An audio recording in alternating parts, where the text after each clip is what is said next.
ബ്രസീലിൽ തുടങ്ങിയ കാലാൾപ്പടയുടെ കുതിപ്പിന്റെ പ്രതിധ്വനികൾ ഇന്ന് കേരളത്തിൽ അലയടിച്ചു തുടങ്ങിയിരിക്കുന്നു. ഇതിനു മുമ്പ് 1950 ബ്രസീലിൽ ലോകകപ്പ് ഫുട്ബോൾ നടന്നപ്പോൾ ഇന്ത്യ അത് കളിക്കാൻ യോഗ്യത നേടിയിരുന്നു.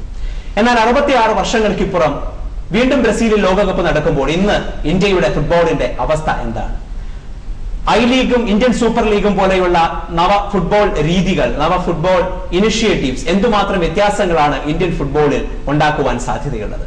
2017 ഫിഫയുടെ അണ്ടർ 17 ലോകകപ്പ് ഇന്ത്യയിൽ വെച്ച് നടക്കുമ്പോൾ ആ ലോകകപ്പിനെ അല്ലെങ്കിൽ ആ ഒരു കളിയെ എത്രമാത്രം ഇന്ത്യയുടെ ഫുട്ബോളിന്റെ ബ്രാൻഡിങ്ങിന് വേണ്ടിയിട്ട്, പ്രചാരണത്തിന് വേണ്ടിയിട്ട് നമുക്ക് ഉപയോഗിക്കുവാൻ കഴിയുന്നുണ്ട്? ശ്രമങ്ങൾ നമ്മൾ തുടങ്ങിയിട്ടുണ്ട്. ഇതാണ് നമ്മൾ ഇന്നത്തെ പ്രധാന ചർച്ചാ വിഷയം. ഈ ചർച്ചയിൽ ആദ്യമായിട്ട് നമ്മുടെ അഭിപ്രായങ്ങൾ കേൾക്കുന്നത് ശ്രീ പന്നിൻ രവീന്ദ്രൻ സാറാണ്. CPIയുടെ സംസ്ഥാന സെക്രട്ടറിയും അതിലുപരിയായിട്ട് ഇന്നത്തെ ചർച്ചയുടെ പ്രാധാന്യത്തിൽ ഒരു കായിക പ്രേമിയും ഫുട്ബോൾ പ്രേമിയും ഒക്കെയായ ശ്രീ പന്നിൻ രവീന്ദ്രൻ സാറിനോടാണ് എന്റെ ആദ്യത്തെ ചോദ്യം. സർ, നമ്മൾ ഒരു വളരെ ഗ്ലോറിയസ് ആയിട്ടുള്ള ഒരു പാസ്റ്റ് ഇന്ത്യയുടെ ഫുട്ബോളിനെ കുറിച്ച് പറയാറുണ്ട്. 1950 ലോകകപ്പിന് യോഗ്യത നേടി, 56 ഒളിമ്പിക്സിൽ 4ാമതെത്തി, 51 62 ഏഷ്യൻ ഗെയിംസിൽ സ്വർണ്ണ മെഡൽ നേടി. എന്നാൽ ഇന്ന് ഇത്തരത്തിൽ അവകാശപ്പെടാൻ കഴിയുന്ന ഒരു വലിയ ഒരു തിളക്കമാർന്ന നേട്ടങ്ങളൊന്നും തന്നെ ഇന്ത്യൻ ഫുട്ബോൾ നേടിയെടുത്തിട്ടില്ല. നമുക്ക് താങ്കൾ രാഷ്ട്രീയത്തിൽ നിന്നുകൂടെ വരുന്ന ഒരാളാണ്. ഞാൻ രാഷ്ട്രീയത്തെ കുറിച്ചല്ല ചോദിക്കുന്നത്, മറിച്ച് എന്തൊരു പൊളിറ്റിക്കൽ പോളിസി ഡിസിഷൻ നമുക്കിതിന് ആവശ്യമാണ്? നമുക്ക് ഫുട്ബോളിന്റെ വളർച്ചയ്ക്ക് ശാസ്ത്രീയമായ ചില സമീപനങ്ങൾ വേണം. ആ കാര്യത്തിൽ നമ്മൾ പുറകിലായിരുന്നു. കളിക്കാരില്ലാത്തതല്ല കാര്യം, സമയത്തിനനുസരിച്ച് ആ കളിക്കാരെ ഉപയോഗിക്കാൻ നമുക്ക് കഴിഞ്ഞില്ല. ഉദാഹരണമായി, ലോകത്തിന്റെ എല്ലാ ഭാഗത്തും പ്രൊഫഷണൽ ഫുട്ബോൾ ശരിക്കും ശക്തി ആർജിച്ചപ്പോൾ നമ്മൾ ആ ഭാഗത്തേക്ക് പോയില്ല.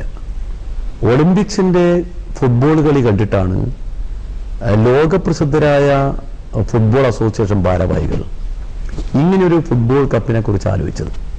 കാരണം ഒളിമ്പിക്കിൽ അമച്ചറാണ്, അമച്ചർ ഫുട്ബോൾ മാത്രം പോരാ, പ്രൊഫഷണൽ ഫുട്ബോൾ വേണം. ഒളിമ്പിക്കിൽ എല്ലാ കായിക കലകളും ഒരുമിച്ച് ചേരുന്ന ഒരു കൂടാരമാണ്. ഫുട്ബോളിന് വേറിട്ട വ്യക്തിത്വം വേണം. ആ തീരുമാനത്തിന്റെ അടിസ്ഥാനത്തിലാണ് വേൾഡ് കപ്പ് ആരംഭിക്കുന്നത്. ഈ വേൾഡ് കപ്പ് ആരംഭിച്ചപ്പോൾ തന്നെ നമ്മൾക്ക് വേൾഡ് കപ്പ് എന്നൊരു വെർഷൻ ഇല്ലായിരുന്നു. യൂറോപ്യന്മാർ ആദ്യം വേൾഡ് കപ്പിൽ വന്നില്ല, അത് മറ്റൊരു കാര്യം. ആ വെർഷൻ നമുക്കില്ല. താങ്കൾ പറഞ്ഞതിന് പുറമെ നമുക്കൊരു വലിയ വിജയത്തിന്റെ കഥ പറയാനുണ്ട്. ആ കഥ പറയാനുള്ളത് നമ്മുടെ രാജ്യം സ്വാതന്ത്ര്യത്തിന് മുമ്പാണ്. ഇന്ത്യ സ്വാതന്ത്ര്യത്തിന് മുമ്പ് ഇന്ത്യയിൽ നടന്ന ഒരു ശക്തമായ പോരാട്ടത്തിൽ IFA ഷീൽഡ്, ഷീൽഡാണ് ഇന്ത്യയിൽ ഏറ്റവും ശക്തമായ അന്നത്തെ ഫുട്ബോൾ ടൂർണമെന്റുകളുടെ ഷീൽഡ്. അത് നേടിയെടുക്കാൻ ഒരു ഇന്ത്യൻ ടീമിന് കഴിഞ്ഞു, കൽക്കത്ത മോഹൻ ബാഗൻ. 1911 അന്ന് ഫുട്ബോൾ ആദ്യമായി നമ്മുടെ നാട്ടിൽ കൊണ്ടുവന്ന് പ്രചരിപ്പിച്ച ആളാണ് ബ്രിട്ടീഷുകാർ. വെള്ളക്കാർ സായിപ്പന്മാർ പോകുന്നിടത്തിൽ ഫുട്ബോളുമായി പോകും. ട്രിവാൻഡ്രത്ത് വരാ വന്നത് ഫുട്ബോളുമായിട്ട്, പന്തുമായിട്ട് വന്ന ട്രിവാൻഡ്രത്ത് വരാണ്. കേരളത്തിൽ പന്ത് കൊണ്ടുവന്നവരായിരുന്നു. അവര് ആദ്യമായി ഇന്ത്യയിൽ പന്ത് കൊണ്ടുവന്ന അവരെ ഇന്ത്യൻ മണ്ണിൽ വെച്ച് ആദ്യമായി തോൽപ്പിച്ചുകൊണ്ട് ഇന്ത്യൻ ദേശീയ പ്രസ്ഥാനത്തിന്റെ സമരാവേശത്തിന് ശക്തി പകർന്നത് ആ മത്സരമായിരുന്നു. മോഹൻ ബാഗൻ ഒരു ഗോളിനാണ് തോൽപ്പിച്ചത്. പഠിച്ച പണി 18 നടന്നില്ല. അതുവരെ ഇന്ത്യൻ ടീമിന് ഫുട്ബോളിൽ പ്രവേശനമായിരുന്നു പ്രധാനപ്പെട്ട ടൂർണമെന്റിൽ. ഞാൻ പറഞ്ഞു വരുന്നത്, താങ്കൾ നേരത്തെ പറഞ്ഞ യൂഗോസ്ലാവിയോട് നമ്മൾ തോറ്റല്ലോ അവിടെ ഒളിമ്പിക്സിൽ. അതിനു മുമ്പ് നമ്മൾ എത്ര മത്സരങ്ങൾ ഇന്ത്യ ലോകത്തിന് കാട്ടിക്കൊടുത്ത ഒരുപാട് കളിക്കാരുണ്ട്. ഡെറിക് ഡിസൂസ നമുക്ക് മറക്കാൻ കഴിയില്ല. ഇവിടെ ഏഷ്യൻ ഓൾ സ്റ്റാർ ടീമിലേക്ക് പ്രവേശനം നേടിയ ജർണയിൽ സിംഗ് പഴയ കളിക്കാരാ. നമ്മുടെ രാജ്യത്തിന്റെ ഫുട്ബോളിന്റെ ഇപ്പൊ നമുക്ക് ഒളിമ്പിക്സിൽ പോയ ഈ കേരളക്കാരനുണ്ടായിരുന്നു, നമ്മുടെ തിരുവല്ല പാപ്പൻ. അദ്ദേഹമാണെങ്കിൽ ഇവിടെ മറ്റൊരു പ്രത്യേകതയാണ് കേരളത്തിലെ ഫുട്ബോളിന്. ആ ഫുട്ബോൾ ഞാൻ സാന്ദർഭികമായി പറയാം. കേരളത്തിലാണ് Hindu Muslim Christian football team ഉണ്ടായത്.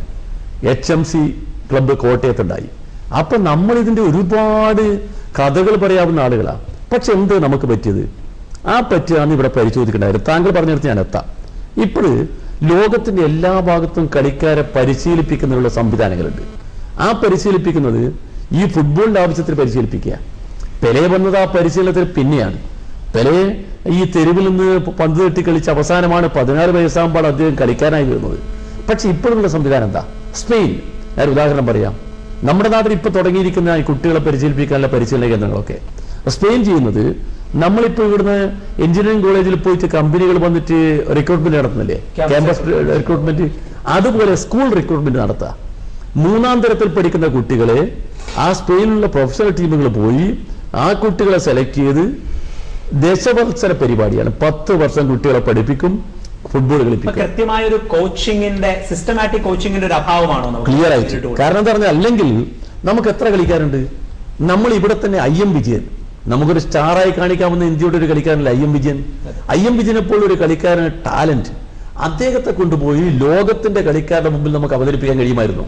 ഞാൻ പലപ്പോഴും വിജയനോട് പറഞ്ഞിട്ടുണ്ട്, താങ്കൾ പ്രൊഫഷണൽ ടീമിൽ വല്ലതും പോയി എൻട്രി ചെയ്തെങ്കിലോ? നമ്മുടെ രാജ്യത്ത് അഭിമാനമായിരുന്നു. കാരണം എന്താ, ഏഷ്യയിലെ ഏറ്റവും ഫാസ്റ്റസ്റ്റ് ഗോൾ അടിച്ച അദ്ദേഹമാണ്.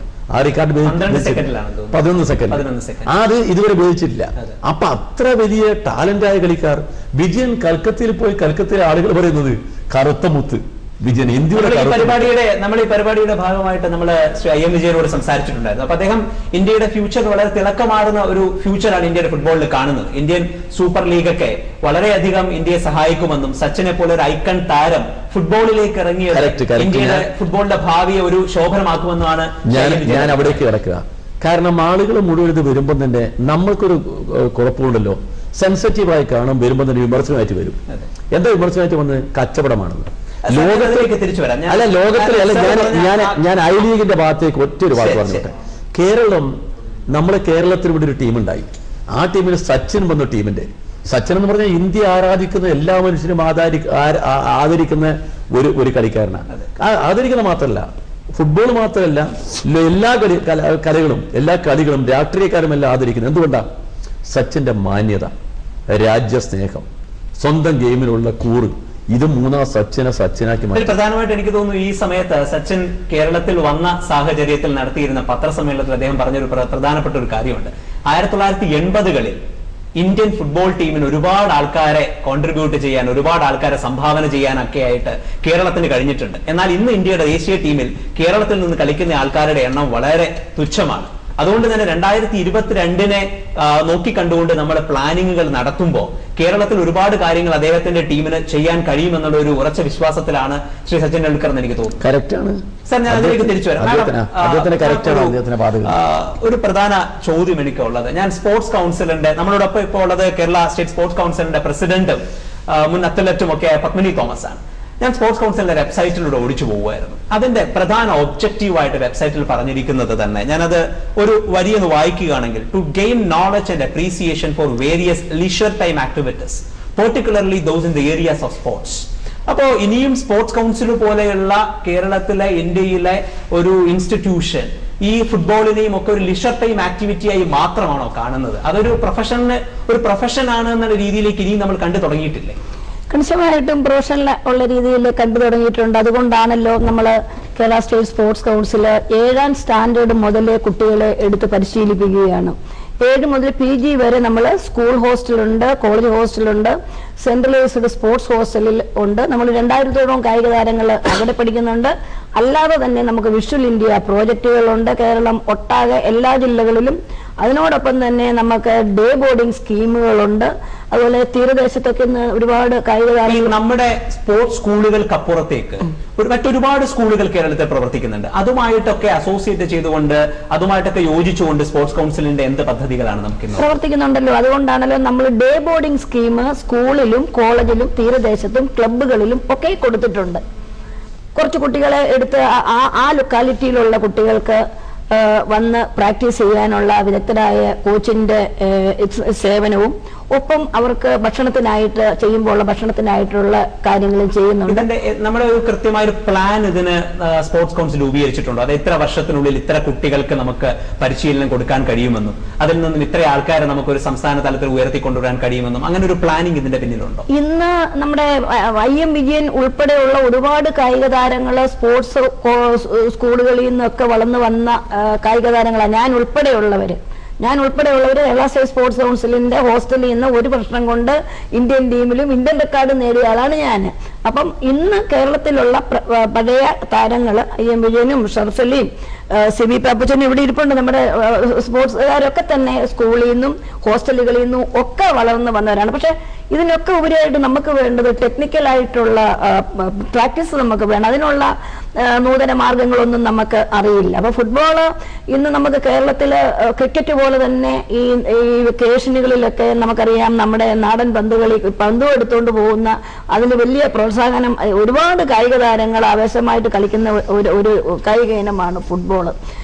അപ്പൊ കൂടുതലും ഇപ്പൊ പറഞ്ഞ പുതിയ ടെക്നിക്കുകളെ കുറിച്ച് പറഞ്ഞല്ലോ, ഇതൊക്കെ നമ്മുടെ കുട്ടികൾക്ക് പകർന്നു കൊടുക്കാനുള്ള എന്ത് ഒരു നീക്കമാണ് സ്പോർട്സ് കൗൺസിലിന്റെ ഭാഗത്ത് നിന്ന് ഇപ്പോൾ ഉണ്ടായിക്കൊണ്ടിരിക്കുന്നത്?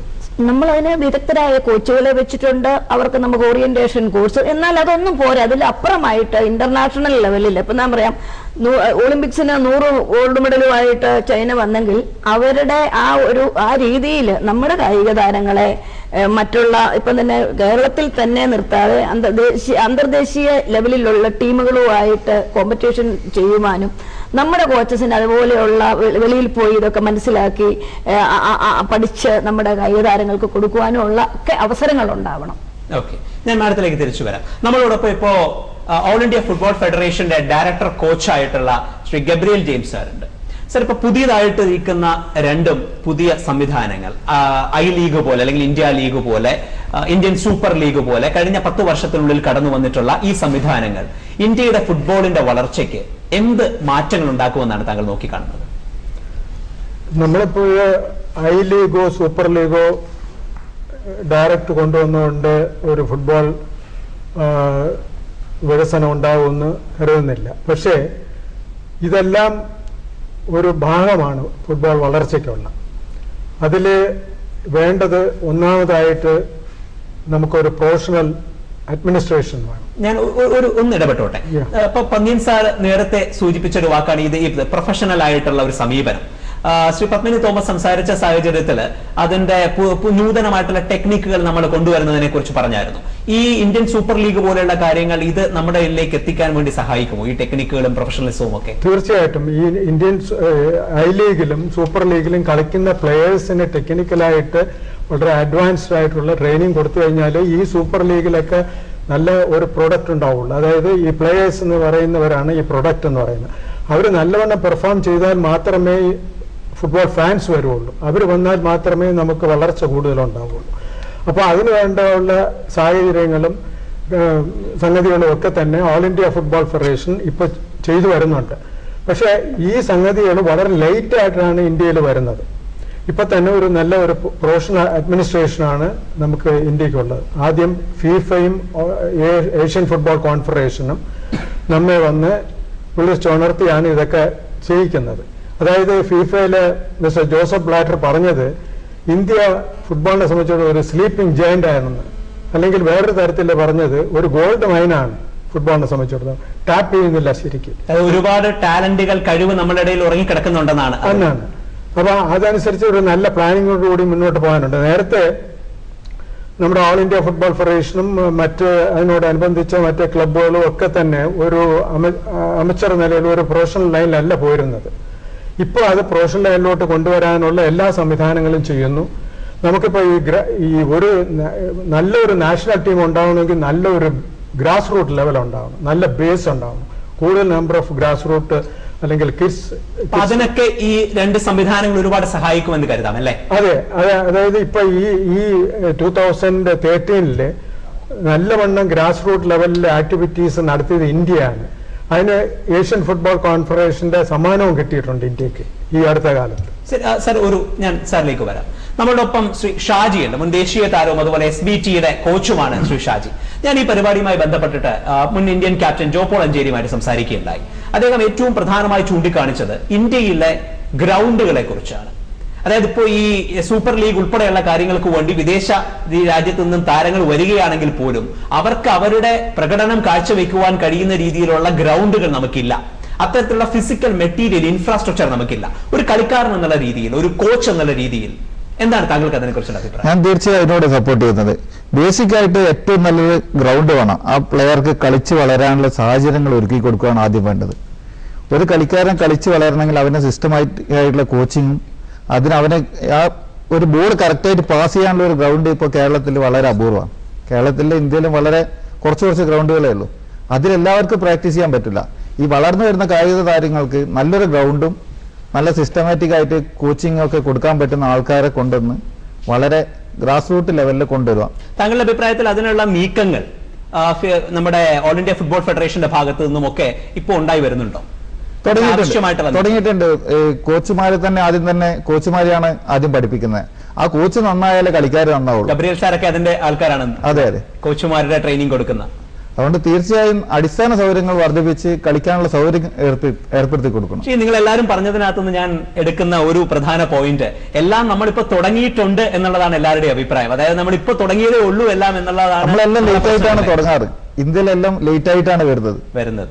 എല്ലാവരും ചെയ്തു കഴിഞ്ഞ് അത് പിന്നീടാണ് ഞങ്ങൾ പ്രവർത്തിക്കുന്നത്. അഭിപ്രായം അല്ലെ, നമ്മൾ ഇത് വളരെ ലേറ്റ് ആയിട്ടാണെന്നാണ് അഭിപ്രായവും. അത് അങ്ങനെയാണ് സംഭവം.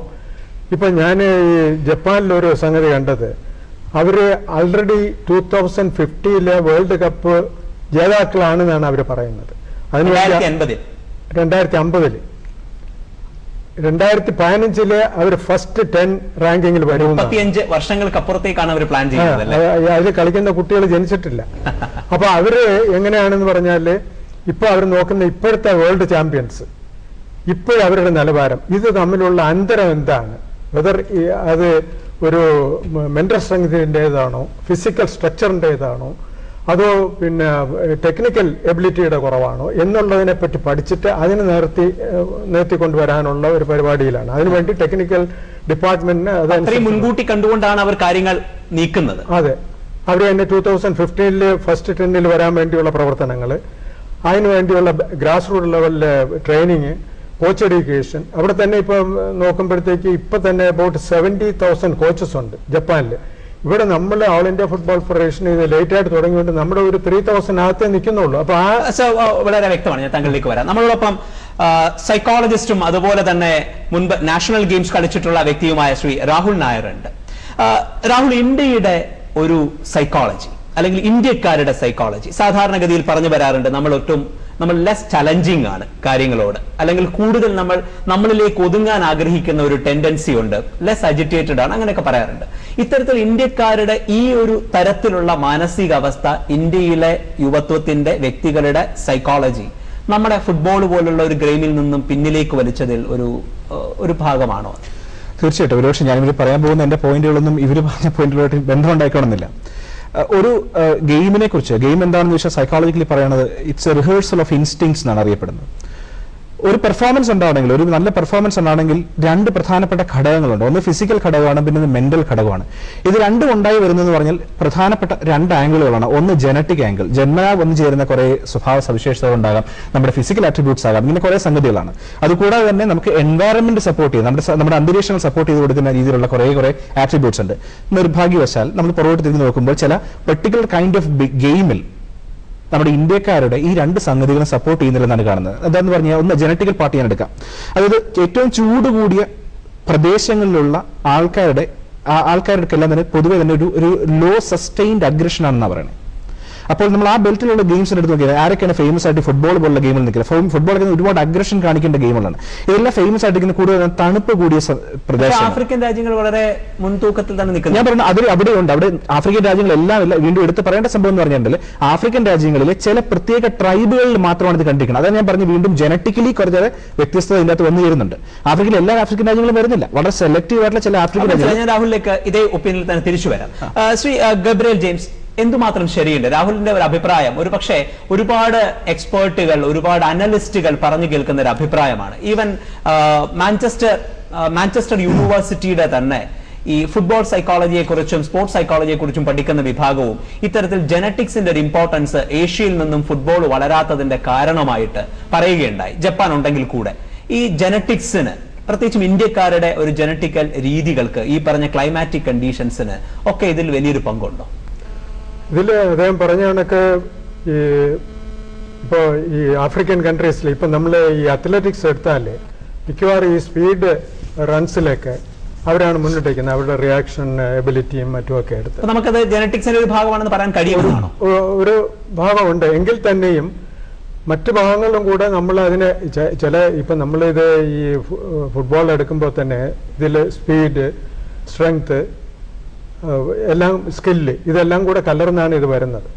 അപ്പോൾ മെന്റൽ സ്ട്രെങ്തിന്റെ ആവശ്യമുണ്ട്, സൈക്കോളജിസ്റ്റിന്റെ ആവശ്യമുണ്ട്. കാരണം എന്താണെന്ന് പറഞ്ഞാൽ ഇപ്പം മുംബൈക്കാണെങ്കിൽ ഒരു ട്രെയിനിങ്ങിന് പോകുമ്പോൾ ഒരു കോച്ചും പ്ലേയേഴ്സും മാത്രമേ ഉള്ളൂ. ഈ കോച്ച് തന്നെയാണ് എല്ലാം ഡീൽ ചെയ്യുന്നത്, ഗോൾ കീപ്പിംഗ് എല്ലാം ഡീൽ ചെയ്യുന്നത്. ഇപ്പോൾ അതെല്ലാം ഓരോന്നിനും സ്പെഷ്യലൈസ്ഡ് ആൾക്കാരുണ്ട്. അതുപോലെ ഇതിന് സൈക്കോളജിസ്റ്റിന്റെ ആവശ്യമുണ്ട്.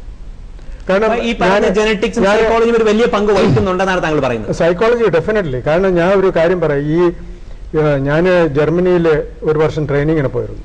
ആ സമയത്ത് പോളണ്ടിൽ അവിടെ പോകാനുള്ള ഒരു സാധ്യത കിട്ടി, അവിടുത്തെ ഫുട്ബോൾ ഫെഡറേഷനിൽ. അവിടെ ചെന്നപ്പോഴത്തേക്ക് അവിടുത്തെ ഒളിമ്പിക് ടീം പ്രാക്ടീസ് ചെയ്തുകൊണ്ടിരിക്കുകയാണ്. അപ്പോൾ ആ പ്രാക്ടീസിൽ ഒളിമ്പിക് ടീം അവർ ഒളിമ്പിക്സ് ചാമ്പ്യൻസായി, പിന്നെ അവർ പോകുന്നത് വേൾഡ് കപ്പിനാണ്. ആ വേൾഡ് കപ്പിന് പോകുന്ന ടീം പ്രാക്ടീസ് ചെയ്യുന്നിടത്ത് അവർ എല്ലാവരെയും അനുവദിച്ചിരുന്നില്ല. പക്ഷെ നമ്മൾ റിക്വസ്റ്റ് ചെയ്ത് കഴിഞ്ഞപ്പോഴത്തേക്ക് അവിടെ പോയി. അവിടെ ചെന്ന് കഴിഞ്ഞപ്പോൾ ആ സ്റ്റേഡിയത്തിൽ ഈ ഒരു ലക്ഷം ആൾക്കാരിരുന്ന് ഷൗട്ട് ചെയ്യുന്ന ശബ്ദങ്ങളും കൂകി വിളിക്കുന്ന ശബ്ദങ്ങളും ഒക്കെ കേൾക്കുന്നു. പക്ഷെ അവിടെ സ്റ്റേഡിയത്തിൽ ആരുമില്ല. കാരണം ഇത് മൈക്ക് വെച്ച് സിറ്റുവേഷൻ ഉണ്ടാക്കണം. കാരണം അവരുടെ ഫസ്റ്റ് എവേ മാച്ച് ഇംഗ്ലണ്ടിൽ വെച്ചാണ്. അപ്പൊ അവിടുത്തെ സാഹചര്യം അവിടെ ഉണ്ടാക്കിയായിരുന്നു. കാരണം അത്രയും പ്രാധാന്യം ഈ സൈക്കോളജിക്കൽ ആയിട്ടുള്ള ട്രെയിനിങ്ങിന് കൊടുക്കുന്നുണ്ട് വിദേശ രാജ്യങ്ങളിൽ, അല്ലെ? ഉണ്ട്. കാരണം എന്താണെന്ന് പറഞ്ഞു കഴിഞ്ഞാൽ ഈ പ്രത്യേകിച്ച് ഈ പോളണ്ട് എന്ന ഈ കമ്മ്യൂണിസ്റ്റ് കൺട്രി ആയതുകൊണ്ട് അവിടെ വലിയ ഡിസിപ്ലിൻഡ് ഇതായതുകൊണ്ട് അവിടെ ഈ ഹോളിഗാനിസം ഒന്നുമില്ല. നേരെ മറിച്ച് ഇംഗ്ലണ്ടിലുണ്ട്. അപ്പൊ ആ സിറ്റുവേഷനിൽ പോയി കളിക്കാനായിട്ടുള്ള ഒരു സാഹചര്യം വ്യക്തമാണ്. ശ്രീ പന്നിന്റെ പിന്നിൽ താങ്കൾക്ക് എന്ത് തോന്നുന്നു? പറഞ്ഞ ജനറ്റിക്സിന്റെയും മാനസികാവസ്ഥയുടെയും ഒക്കെ ഒരു പ്രാധാന്യം ഇന്ത്യയുടെ ഫുട്ബോളിന്റെ വളർച്ചയെ ബാധിച്ചിട്ടുണ്ടോ? അല്ല, രാഹുൽ പറഞ്ഞപ്പോൾ ഞാൻ ശ്രദ്ധിക്കുകയായിരുന്നു. കാരണം ഏത് മനുഷ്യനും ഏത് കാലാവസ്ഥയും അതിജീവിക്കാൻ ആവശ്യമായ നൈസർഗികമായ ചില ഏർപ്പാടുകളുണ്ട്. അതിന് പുറമെയാണ് ഈ പറയുന്ന സഹകരണങ്ങളെല്ലാം. നൈസർഗികമായ മനുഷ്യന് അതിജീവിക്കാനുള്ള കഴിവുണ്ട്. ആ കഴിവ് ലോകത്തിന്റെ എല്ലാ ഭാഗത്തും കാണാം, ഇന്ത്യയിലും കാണാം. ഇന്ത്യയിൽ എല്ലാ സ്ഥലത്തും ഒരേ കാലാവസ്ഥയാണോ? അല്ല. ഇന്ത്യയിൽ ഏത് കാലാവസ്ഥയിലും പോയി കളിക്കുമ്പോൾ ഷാജി നമ്മുടെ പ്രധാനപ്പെട്ട കളിക്കാരനാണല്ലോ. ഇന്ത്യയിൽ എല്ലാ സ്ഥലത്ത് പോയി കളിക്കാനും ഷാജി കളിക്കാൻ സന്നദ്ധമാണോ? അവിടെ കളിക്കാൻ പോകുമ്പോൾ അതിന്റെ സ്വയം പ്രതിരോധവും അതിനനുസരിച്ച സഹകരണവും കിട്ടണം, സ്വാഭാവികമാണ്. ഈ പറഞ്ഞ കാര്യങ്ങളിൽ കുറച്ച് സത്യമുണ്ട്. എന്നാൽ അത് വെച്ചുകൊണ്ട് മാത്രം ഇതിനെ അളക്കാൻ പറ്റില്ല. That is point. അല്ല, ഞാൻ പറഞ്ഞു തരട്ടെ. അതിലെന്താ കാര്യം എന്ന് പറഞ്ഞാൽ, നമുക്കിപ്പം നമ്മുടെ രാജ്യത്തിന് ഏറ്റവും പ്രധാനമായ ഡിഫൻസിൽ നമ്മളെ മിലിറ്ററി, ആ മിലിറ്ററി ഏത് കാലാവസ്ഥയും അതിജീവിക്കാൻ വേണ്ടി പരിശീലിപ്പിച്ചു വരുന്നുണ്ടല്ലോ. അവർ കാശ്മീരിൽ പോകുന്നത് കാശ്മീർക്ക് ആക്കുന്നുണ്ട്. ലോകത്തിൽ ഇവിടെ വേണമെങ്കിലും അവർ പോകും. അങ്ങനെ പോകാൻ ഇങ്ങനെ പരിശീലനം കിട്ടുന്നത്. എനിക്ക് രാഹുൽ പറഞ്ഞത് ഈ മറ്റ് രാജ്യങ്ങളിലെ കാലാവസ്ഥകൾക്ക് അനുസരിച്ച് നമുക്ക് മാറാൻ പറ്റുന്നു എന്നല്ല, മറിച്ച് ഈ ഓരോ രാജ്യത്തിലെയും കാലാവസ്ഥ സ്വാധീനിക്കുന്നുണ്ട്. അതെ, അദ്ദേഹം പറഞ്ഞ അതിനെ ഞാൻ അവിടേക്ക് ചൂണ്ടി വരുന്നത്. ഓരോ രാജ്യത്തിന്റെയും കാലാവസ്ഥ കളിക്കാരുടെ പ്രകടനത്തിൽ പ്രകടമായി വരുന്ന ആ കാലാവസ്ഥ കൂടി പ്രകടനമായി വരുന്നത്. അങ്ങനെ എങ്ങനെ താങ്കൾ ഉദ്ദേശിച്ചു? ഞാൻ സംസാരിച്ചതിന്റെ ഒരു ഭാഗം മാത്രമേ ഞാൻ പറഞ്ഞുള്ളൂ. അതായത് പറഞ്ഞാൽ ഈ ഭാഗം ഒന്ന് ക്ലിയർ ചെയ്യട്ടെ. അതിന്റെ കാര്യം, നമുക്കുള്ളൊരു പ്രധാനപ്പെട്ട പിഴവെന്താണെന്നറിയോ? ഈ പറഞ്ഞ ഗേബ്രിയൽ സാർ നേരത്തെ പറഞ്ഞതിനോട് ഞാൻ യോജിക്കുക. എന്താ, നമ്മൾ കളിക്കാരെ പരിശീലിപ്പിക്കുന്ന രൂപം എങ്ങനെയാണ്? ഇപ്പൊ ഞാൻ ആ കാര്യത്തിൽ കാണിക്കുന്ന ഡിസിപ്ലിൻസ് ഒരു പ്രധാനമാണ്. ഈ കളിക്കാരെ പരിശീലിപ്പിക്കുമ്പോൾ രണ്ടാമത് അവർക്ക് കൃത്യമായ ഭക്ഷണം കൊടുക്കണം. ഭക്ഷണം, പരിശീലനം, സൗകര്യങ്ങൾ. ജനറ്റിക്സിനും സൈക്കോളജിക്കും ഒക്കെ അപ്പുറത്തേക്ക് ഇത്തരം വേണം. ഞാനിപ്പോ അദ്ദേഹം കേരളത്തിലെ കളിക്കാരനാണ്. നമ്മുടെ കേരളത്തിലെ കളിക്കാർക്ക് പലപ്പോഴും ഉണ്ടാകുന്ന ഒരു മാനസിക വിഷമം എന്താ? നമ്മൾ ഇവിടുന്ന് ഇവിടെ പോയി കളിക്കാൻ വേണ്ടി പോകുമ്പോൾ കളിക്കാരെ കൊണ്ടുപോകുന്നുവോ നമ്മളെ പ്രമാണിമാരാ. അവര് AC ഗമയിൽ കിടക്കും. ഇവരാണെങ്കിൽ സാധാരണഗതിയിൽ കൃത്യമായി പറയാൻ പറ്റുന്നത് ശ്രീ ഷാജി അല്ല, ഞാൻ അതുകൂടി വേണം ഇപ്പൊ ചർച്ച ചെയ്യുമ്പോൾ അഭിപ്രായമുണ്ടോ? ഇപ്പോഴാണ് കുറച്ചുകൂടി മാന്യമായ രീതിയിൽ ഈ ടീം അംഗങ്ങൾ കുറച്ചുകൂടെ അത് ഞാൻ പറയാം. ഞാൻ കാശ്മീരിൽ കളി കഴിഞ്ഞ് വരുമായിരുന്നു. ഡൽഹി അവര് Jammu and Kashmir government invite ചെയ്ത് നല്ല ഫ്ലൈറ്റും ഒക്കെ തന്നു. അവിടെ ഒരു സ്കൂൾ ക്രിക്കറ്റ് ടീം പോകുന്ന ഫ്ലൈറ്റിലാണ് ഡൽഹിയിൽ നിന്ന് പോകുന്നത്. ഇവിടെ ഈ കേരള ടീം സന്തോഷ് ട്രോഫി ആയാലും ഇപ്പോഴൊക്കെയാണ് AC സഞ്ചരിക്കുന്നത്, അല്ലെ സെക്കൻഡ് സ്ലീപ്പറിൽ. അല്ലെ ഇത് ഈ ഇപ്പൊ ലാസ്റ്റ് നടന്ന സ്കൂൾ ഗെയിംസിന് പോയ കുട്ടികളുടെ കാര്യം ഇതിനകത്ത് ഞാൻ ഈ ജനറ്റിക്സിലേക്കൊക്കെ അതിനടുത്ത് ഷാജി ഒരു വാക്ക് തീർന്നില്ല. ഷാജി പറഞ്ഞത് ഈ കളിക്കാരനെ ഈ കളിച്ചു കഴിഞ്ഞാൽ അവൻ എന്തെങ്കിലും അവന് ജീവിക്കാനുള്ള ഇത് കിട്ടണം. അവന് നല്ല രീതിയിൽ യാത്ര ചെയ്യാൻ സാധിക്കണം. ഇതൊന്നുമില്ലാതെ എങ്ങനെയെങ്കിലും കൊണ്ടുപോയി കൊടുത്താൽ ഒരിക്കലും കളിക്കാരൻ കളിക്കാൻ പറ്റത്തില്ല. അല്ല, വ്യക്തമാണ്. ഞാൻ മാഡത്തിൽ തിരിച്ചു വരും. മാഡത്തിലേക്ക് ഒരു ചോദ്യം ഉള്ളത്, ഇത് ആരുടെ ചുമതലയാണ്? ഇതിന്റെ ചുമതല ഏറ്റെടുക്കേണ്ടത് സർക്കാരാണോ അതോ ഫുട്ബോൾ ഫെഡറേഷൻ ആണോ? എല്ലാവരും കൂടെ കൂടിയെടുക്കേണ്ട ഒരു ചുമതലയാണ്. ഒരു കായിക താരത്തിന് വേണ്ട എല്ലാ ഹെൽപ്പും ചെയ്യണമെങ്കിൽ അതിന് ഗവൺമെന്റ് വേണം, അസോസിയേഷൻ വേണം, എല്ലാവരുടെയും കൂടെ ചുമതലയാണ്. ഇപ്പൊ ഈ കുട്ടികൾക്ക് നമുക്ക് കാരണം ഒരുപാട് രാഷ്ട്രീയക്കാരുടെ ഭാഗത്തു നിന്നുള്ളൊരു വാദം, ഒരു സ്പോർട്സ് എന്നുള്ളത് സെൽഫ് എക്സിസ്റ്റിംഗ് ആയിരിക്കണം, സ്വന്തമായി നിലനിൽക്കാൻ അതിന് കഴിയണം.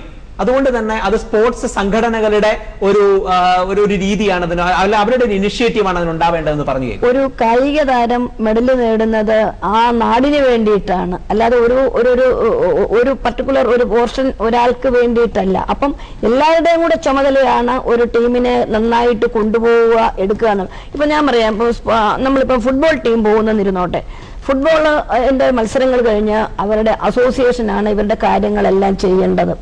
ഇപ്പൊ ഈ സ്കൂൾ ടീം ഇങ്ങനെ പോയി എന്ന് പറഞ്ഞല്ലോ, അതെന്താ ചെയ്യേണ്ടതെന്ന് പറഞ്ഞു കഴിഞ്ഞാൽ 10, 200, 250 പിള്ളേർ ഒരുമിച്ച് പോകുന്ന സമയത്ത് റെയിൽവേ റിസർവേഷൻ എന്ന് പറഞ്ഞു കഴിഞ്ഞാൽ 60 ദിവസം മുമ്പേ നമുക്ക് ചെയ്യാൻ പറ്റത്തുള്ളൂ. അതുപോലെ തന്നെ ഒരാളുടെ പേരുണ്ടെങ്കിൽ കംപ്ലീറ്റ് 2 മാസം മുമ്പ് ചെയ്യാൻ പറ്റും. അങ്ങനെ ഇപ്പൊ ഈ ഒരുപാട് പേരുണ്ടെങ്കിൽ 2 ദിവസമായിട്ട് നമുക്ക് വിടാൻ പറ്റും. പക്ഷെ അതിൽ നിന്നൊക്കെ മാറി സ്ലീപ്പർ ക്ലാസ് ഒക്കെ മാറേണ്ട സമയം എന്നേ കഴിഞ്ഞു. കാര്യം കൺസെഷൻസ് കൊടുക്കുന്നത് സ്ലീപ്പർ ക്ലാസ്സിൽ മാത്രം. സർക്കാരും ഫുട്ബോൾ ഫെഡറേഷനും ഒരുമിച്ചുള്ളൊരു ഗബ്രിയേൽ സർ, എനിക്ക് അതിനകത്ത് ഒരു ചോദ്യമുള്ളത്, ഈ വിദേശ രാജ്യങ്ങൾ, താങ്കൾ ബ്രസീൽ, ജർമ്മനി പോലെയുള്ള രാജ്യങ്ങളിലൊക്കെ സന്ദർശിച്ചിട്ടുള്ള, കോച്ചിങ് അറ്റൻഡ് ചെയ്തിട്ടുള്ള ഒരു വ്യക്തിയാണ്. ഈ വിദേശ രാജ്യങ്ങളിൽ ആരാണ് ഇതിനുള്ള കൂടുതൽ താല്പര്യമെടുക്കുന്നത്? ഗവൺമെന്റ് ആണോ അതോ ഈ ഫുട്ബോൾ ഫെഡറേഷൻസ് ആണോ? ഞാൻ ബ്രസീലിലൊക്കെ പോയപ്പോൾ അവിടെ ഡിസ്കസ് ചെയ്തപ്പോൾ അവർ പറഞ്ഞത് അവര് ഗവൺമെന്റ് ഹെൽപ്പ് എടുക്കുന്നില്ല, അവരുടെ ഓൺ മാർക്കറ്റിംഗ് സംവിധാനമുണ്ട്. കാരണം അവര് സ്പോൺസർഷിപ്പിന് കോർപ്പറേറ്റിനെയൊക്കെ അപ്രോച്ച് ചെയ്തിട്ട് ഇപ്പൊ ഈ ഓൾ ഇന്ത്യ ഫുട്ബോൾ ഫെഡറേഷൻ തന്നെ എക്സിസ്റ്റ് ചെയ്യുന്നത് IMG റിലയൻസിന്റെ ഇതിലാണ്. എത്രയോ കോടി രൂപ തരുന്നുണ്ട്. പല ആക്ടിവിറ്റീസ് ഇവിടെ നടക്കുന്നു. ഇവിടെ നമുക്ക് ഫിഫയുടെ റീജിയണൽ അക്കാഡമീസ് ഗോവയിലുണ്ട്, കൽക്കട്ടയിലുണ്ട്, പിന്നെ ബോംബെയിലുണ്ട്. ഇതെല്ലാം ഹൈ ക്ലാസ് ലെവലിലാണ് നടക്കുന്നത്.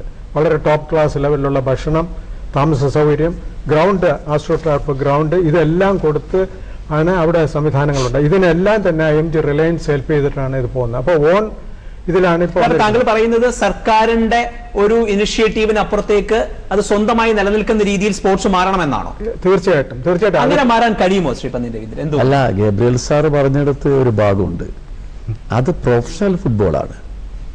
ലാറ്റിൻ അമേരിക്കൻ കൺട്രീസിൽ ഓരോ ക്ലബും പ്രൊഫഷണൽ ക്ലബ്ബാണ്. നിങ്ങളിപ്പോൾ കാണുന്ന ലോകത്തിൽ ഒരുപാട് കളികൾ കാണുന്നുണ്ടല്ലോ. ഇപ്പം ആ കളികൾ നമ്മൾ euro cup, confederation cup, Copa America, ഇതൊക്കെ ഒരു വലിയ കാശുണ്ടാക്കുന്ന കളികളാണ്. ഇതൊക്കെ അതൊരു മാർക്കറ്റ് ചെയ്യുന്നതാണ്. ആ കളികളിലൊക്കെ ഈ മനുഷ്യന്റെ സേവനമുണ്ട്. അതുപോലെ തന്നെയാണ് ഈ ലാറ്റിൻ അമേരിക്കയിൽ ഈ പറഞ്ഞിരിക്കുന്ന ടീമുകൾ. ആ ടീമുകളൊക്കെ എങ്ങനെയാ? ആ ടീമുകൾക്ക് നിലനിൽക്കാൻ പറ്റിയ സംവിധാനം ഉണ്ടാക്കിയിട്ടുണ്ട്. ഇവിടെ ഉണ്ടായിട്ടില്ല. ഗബ്രിയേൽ സാർ ഞാൻ തമ്മിൽ ആ കാര്യത്തിൽ നല്ലൊരു സെറ്റപ്പ് അവിടെ ഓൾറെഡി ഉണ്ടാക്കിയിരുന്നു. നമുക്കുള്ള കുഴപ്പമാവതാ, ഇന്ത്യൻ പാർലമെന്റിൽ 2006 ഞാൻ പവാർ, അദ്ദേഹമാണ് ഇതിന്റെ മന്ത്രി, അദ്ദേഹത്തോട് ഞാൻ ചോദിച്ചു, താങ്കൾ ഒരുപാട് കാശുണ്ടാക്കുന്നുണ്ട് ക്രിക്കറ്റിന്, ഈ പാവപ്പെട്ട ഫുട്ബോളിന് വല്ല കാശ് കൊടുക്കുമോ? ഞാനൊന്ന് ഓപ്പൺ അയച്ചു ചോദിച്ചു.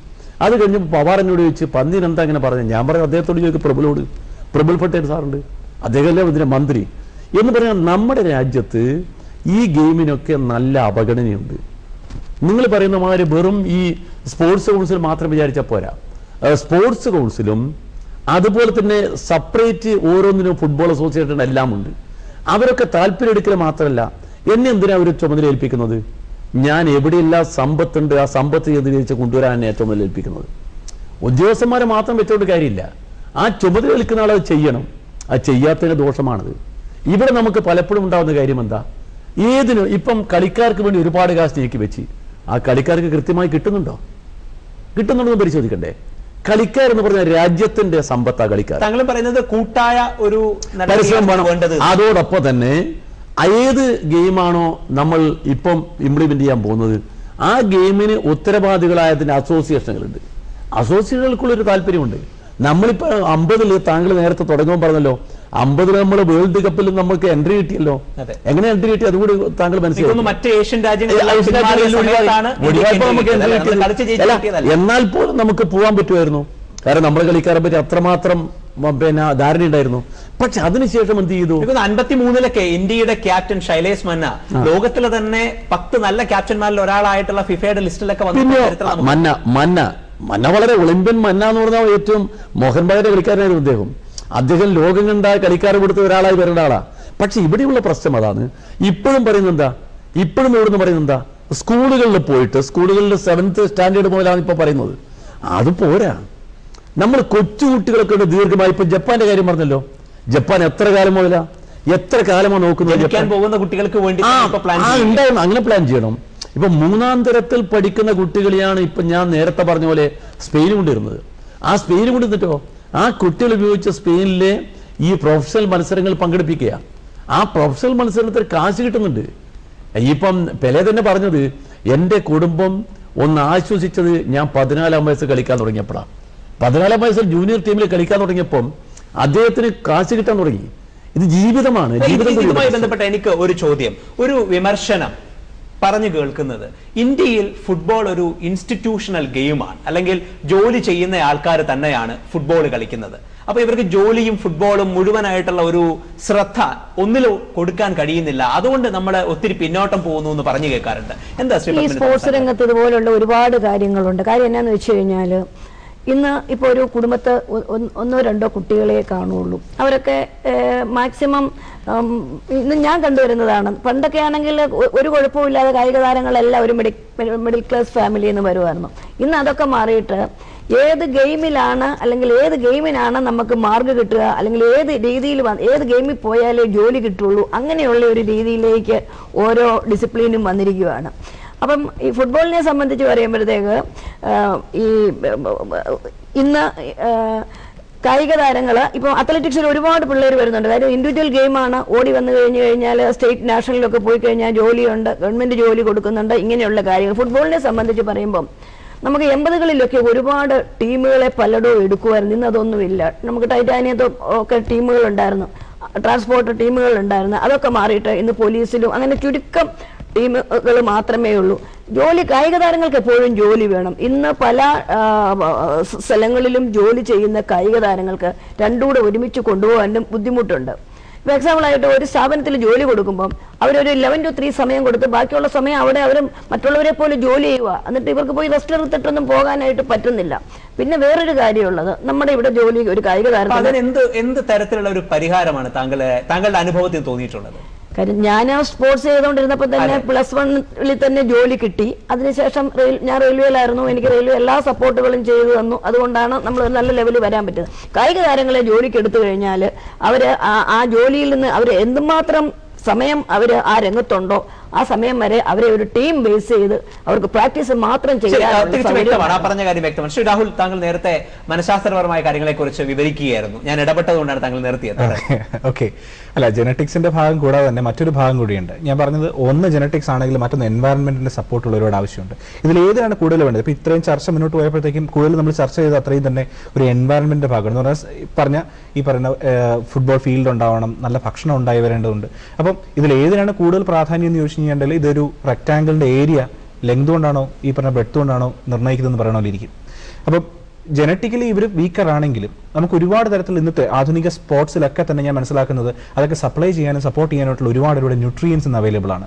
ഇതൊക്കെ സത്യം പറഞ്ഞാൽ നല്ല എക്സ്പെൻസീവ് ആണ്. ഇതൊക്കെ കൊടുക്കുക എന്നുള്ളതാണ് നമുക്ക് ചെയ്തു കൊടുക്കാൻ പറ്റുന്നത്. താങ്കൾ നാഷണൽ ഗെയിംസ് ഉൾപ്പെടെ കളിച്ചിട്ടുള്ള ഒരു വ്യക്തിയാണ്. എന്താ താങ്കളുടെ സ്വന്തം അഭിപ്രായം, സ്വന്തമായിട്ടുള്ള ഒരു അനുഭവം? ഞാനൊരു അനുഭവം എൻ്റെ ഞാൻ പറയാം. അതായത് ഞങ്ങൾ കളിച്ചുകൊണ്ടിരുന്ന സമയത്ത് ഒരു തവണ പ്രാക്ടീസ് ചെയ്തുകൊണ്ടിരിക്കുകയായിരുന്നു. അപ്പോൾ അന്നത്തെ KM പയസ് എന്നാണ് കോച്ചിൻ്റെ പേര്. അപ്പോൾ ഇദ്ദേഹം കോച്ചിങ് കുറച്ച് കഴിഞ്ഞപ്പോഴത്തേക്കും അദ്ദേഹം കുറേ എക്സസൈസുകളാണ് ചെയ്ത ശേഷം സാർ നിർത്താൻ പറഞ്ഞു. അപ്പോൾ പറഞ്ഞു, സാർ ഞങ്ങൾ മടുത്തിട്ടില്ല, ഞങ്ങൾക്ക് മുന്നോട്ട് പോകണമെന്ന് പറഞ്ഞു. എന്നിട്ട് പറഞ്ഞു, വേണ്ട, നിർത്തിക്കോ, സ്റ്റോപ്പ് ചെയ്തോളാൻ പറഞ്ഞു. അത് കുറച്ച് കഴിഞ്ഞിട്ട് ഈ സാറിനെ എടുത്ത് ചോദിച്ചു, എന്താ പറ്റി സാർ, നിങ്ങൾ നിർത്താൻ പറഞ്ഞിട്ടുണ്ടെന്ന് ചോദിച്ചു. എൻ്റെ മക്കളെ, നിങ്ങൾക്ക് തരുന്ന ഭക്ഷണം ഇത്രയൊക്കെ ഉള്ളൂ, എനിക്ക് നിങ്ങളെ കൊണ്ട് ഇത് കൂടുതൽ ചെയ്യിച്ചു കഴിഞ്ഞാൽ, അദ്ദേഹം ഉപയോഗിച്ച വാക്കുകൾ, നിങ്ങൾക്ക് തരുന്ന ഭക്ഷണം ഇതേ ഉള്ളൂ, ഇത് കൂടുതൽ നിങ്ങളെ കൊണ്ട് ചെയ്യിച്ചു കഴിഞ്ഞാൽ ഞാൻ ചെയ്യുന്ന ഒരു മഹാഭാവമാണ്. ഇത് തീർച്ചയായിട്ടും ഇവിടെ പറഞ്ഞ ഒരാളാണ്. അത് എനിക്ക് തോന്നുന്നു അദ്ദേഹം കൃത്യമായിട്ട് മനസ്സിലാക്കിയിട്ടുണ്ട്. പക്ഷേ എന്റെ അവിടുത്തെ ഒരു ചോദ്യം, ഇപ്പോ ഖാന പോലെ, കാമറൂൺ പോലെയുള്ള രാജ്യങ്ങളൊക്കെ വളരെ ദരിദ്ര രാജ്യങ്ങളെന്ന് വിളിക്കപ്പെടുന്ന, ഭക്ഷണത്തിന് ബുദ്ധിമുട്ടുന്ന രാജ്യങ്ങളെന്ന് വിളിക്കപ്പെടുന്ന, ന്യൂട്രിയൻ സപ്ലൈ കുറവാണെന്ന് നമ്മൾ കരുതപ്പെടുന്ന രാജ്യങ്ങളാണ്. അപ്പൊ അവിടെ നിന്നൊക്കെ എങ്ങനെ ഇത്ര നല്ല ടീമുകളെ അവർക്ക് വളർത്തിക്കൊണ്ടിരുന്നത്? രണ്ട് കാര്യങ്ങൾ. അത് ഞാൻ തീർച്ചയായിട്ടും ഞാൻ ഈ പറഞ്ഞ ചർച്ച വന്നപ്പോൾ ഞാൻ തീർച്ചയായിട്ടും ഞാൻ ഒബ്സർവ് ചെയ്തിട്ട് വന്നതാണ്. ഒന്ന്, ഈ പ്രത്യേക ട്രൈബിൽപ്പെട്ട ടാലന്റ് ഉള്ള ഈ പറഞ്ഞ ട്രൈബിൽപ്പെട്ട ആൾക്കാരെ മാത്രമാണ് സെലക്ട് ചെയ്തിട്ട്. ഒന്ന് ജനറ്റിക്സ് പ്ലസ് രണ്ട്, ഇവർക്ക് ഒരുപാട് ഗെയിംസ് ഒന്നും ഇവർ കോൺസെൻട്രേറ്റ് ചെയ്യുന്നില്ല. നിങ്ങൾ നോക്കിയാൽ അറിയാം, കൂടുതൽ അത്ലറ്റിക് പോലുള്ള സംഭവങ്ങൾ, ഇൻഡിവിജ്വൽ പെർഫോമൻസിന് കൂടുതൽ പ്രാധാന്യമുള്ള ഗെയിമുകൾ, ഫുട്ബോളിനൊക്കെ ബന്ധങ്ങൾ കുറച്ച് ചുരുക്കം ആഫ്രിക്കൻ രാജ്യങ്ങളേ ഉള്ളൂ. അല്ലെങ്കിൽ ഈ പറഞ്ഞ ഹൈ അഗ്രഷൻ കാണിക്കേണ്ട, പെർഫോമൻസ് കാണിക്കേണ്ട ഗെയിമിൽ നിന്ന് ചുരുക്കം രാജ്യങ്ങളെ വരുന്നുള്ളൂ. എല്ലാവരും ഈ ഇൻഡിവിജ്വൽ പെർഫോമൻസ് പ്രാധാന്യം വരുന്നു. അപ്പൊ ഗവൺമെന്റ് ഒരുപാട് അവർക്ക് രാജ്യങ്ങൾ ഒരു പ്രത്യേക വിഭാഗത്തിൽ, ഒരു പ്രത്യേക സ്പോർട്ടിൽ മാത്രമായി ഫോക്കസ് ചെയ്യുന്നത് കൊണ്ടാണ് ഇത് കയറി വരുന്നത്. സ്പോർട്ടിൽ കൊണ്ട് ഫോക്കസ് കൊടുക്കുന്നുണ്ട്. അതുപോലെ തന്നെ അതിന് വേണ്ടുന്ന രീതിയിൽ അത് കംപ്ലീറ്റ് കോൺസെൻട്രേഷൻ ആയിട്ട് നല്ല ഫുഡ്, നല്ല എൻവയറൺമെന്റ്. ഷാജി, എന്റെ ഒരു ചോദ്യം, ഇവിടെ രാഹുൽ സൂചിപ്പിച്ചത് ഈ സർക്കാർ കൊടുക്കുന്ന ഫോക്കസിന് അല്ലെങ്കിൽ വ്യത്യസ്ത ഗെയിമുകൾക്ക് കൊടുക്കുന്ന ഫോക്കസുകളെ കുറിച്ചാണ്. ഞാൻ ഒന്ന് നോക്കുകയായിരുന്നു. ഫിഫയുടെ ആദ്യത്തെ 60 റാങ്കിങ്ങിൽ വരുന്ന ഒരു രാജ്യങ്ങൾക്കും, ഇംഗ്ലണ്ട് ഒഴികെ, ശക്തമായിട്ടുള്ള ക്രിക്കറ്റ് ടീമുകളില്ല. ICCയുടെ ആദ്യ 10 വരുന്ന ഒരു രാജ്യങ്ങൾക്കും, അവിടെയും ഇംഗ്ലണ്ട് ഒഴികെ, ഒരു രാജ്യത്തിനും ശക്തമായിട്ടുള്ള ആദ്യത്തെ 60, ഫിഫയിൽ ആദ്യത്തെ 60 വരുന്ന ഫുട്ബോൾ ടീമുകളുമില്ല. ഈ രണ്ട് സ്പോർട്ടിനെയും, ഈ രണ്ട് കളികളെയും ഒരുമിച്ച് ഫോക്കസ് ചെയ്ത് കൊണ്ടുപോകാൻ ഒരു സർക്കാരിന് പറ്റില്ല, അല്ലെങ്കിൽ ഒരു രാഷ്ട്രത്തിന് പറ്റില്ല എന്ന് നമുക്ക് ഇത് മനസ്സിലാക്കാൻ പറ്റും.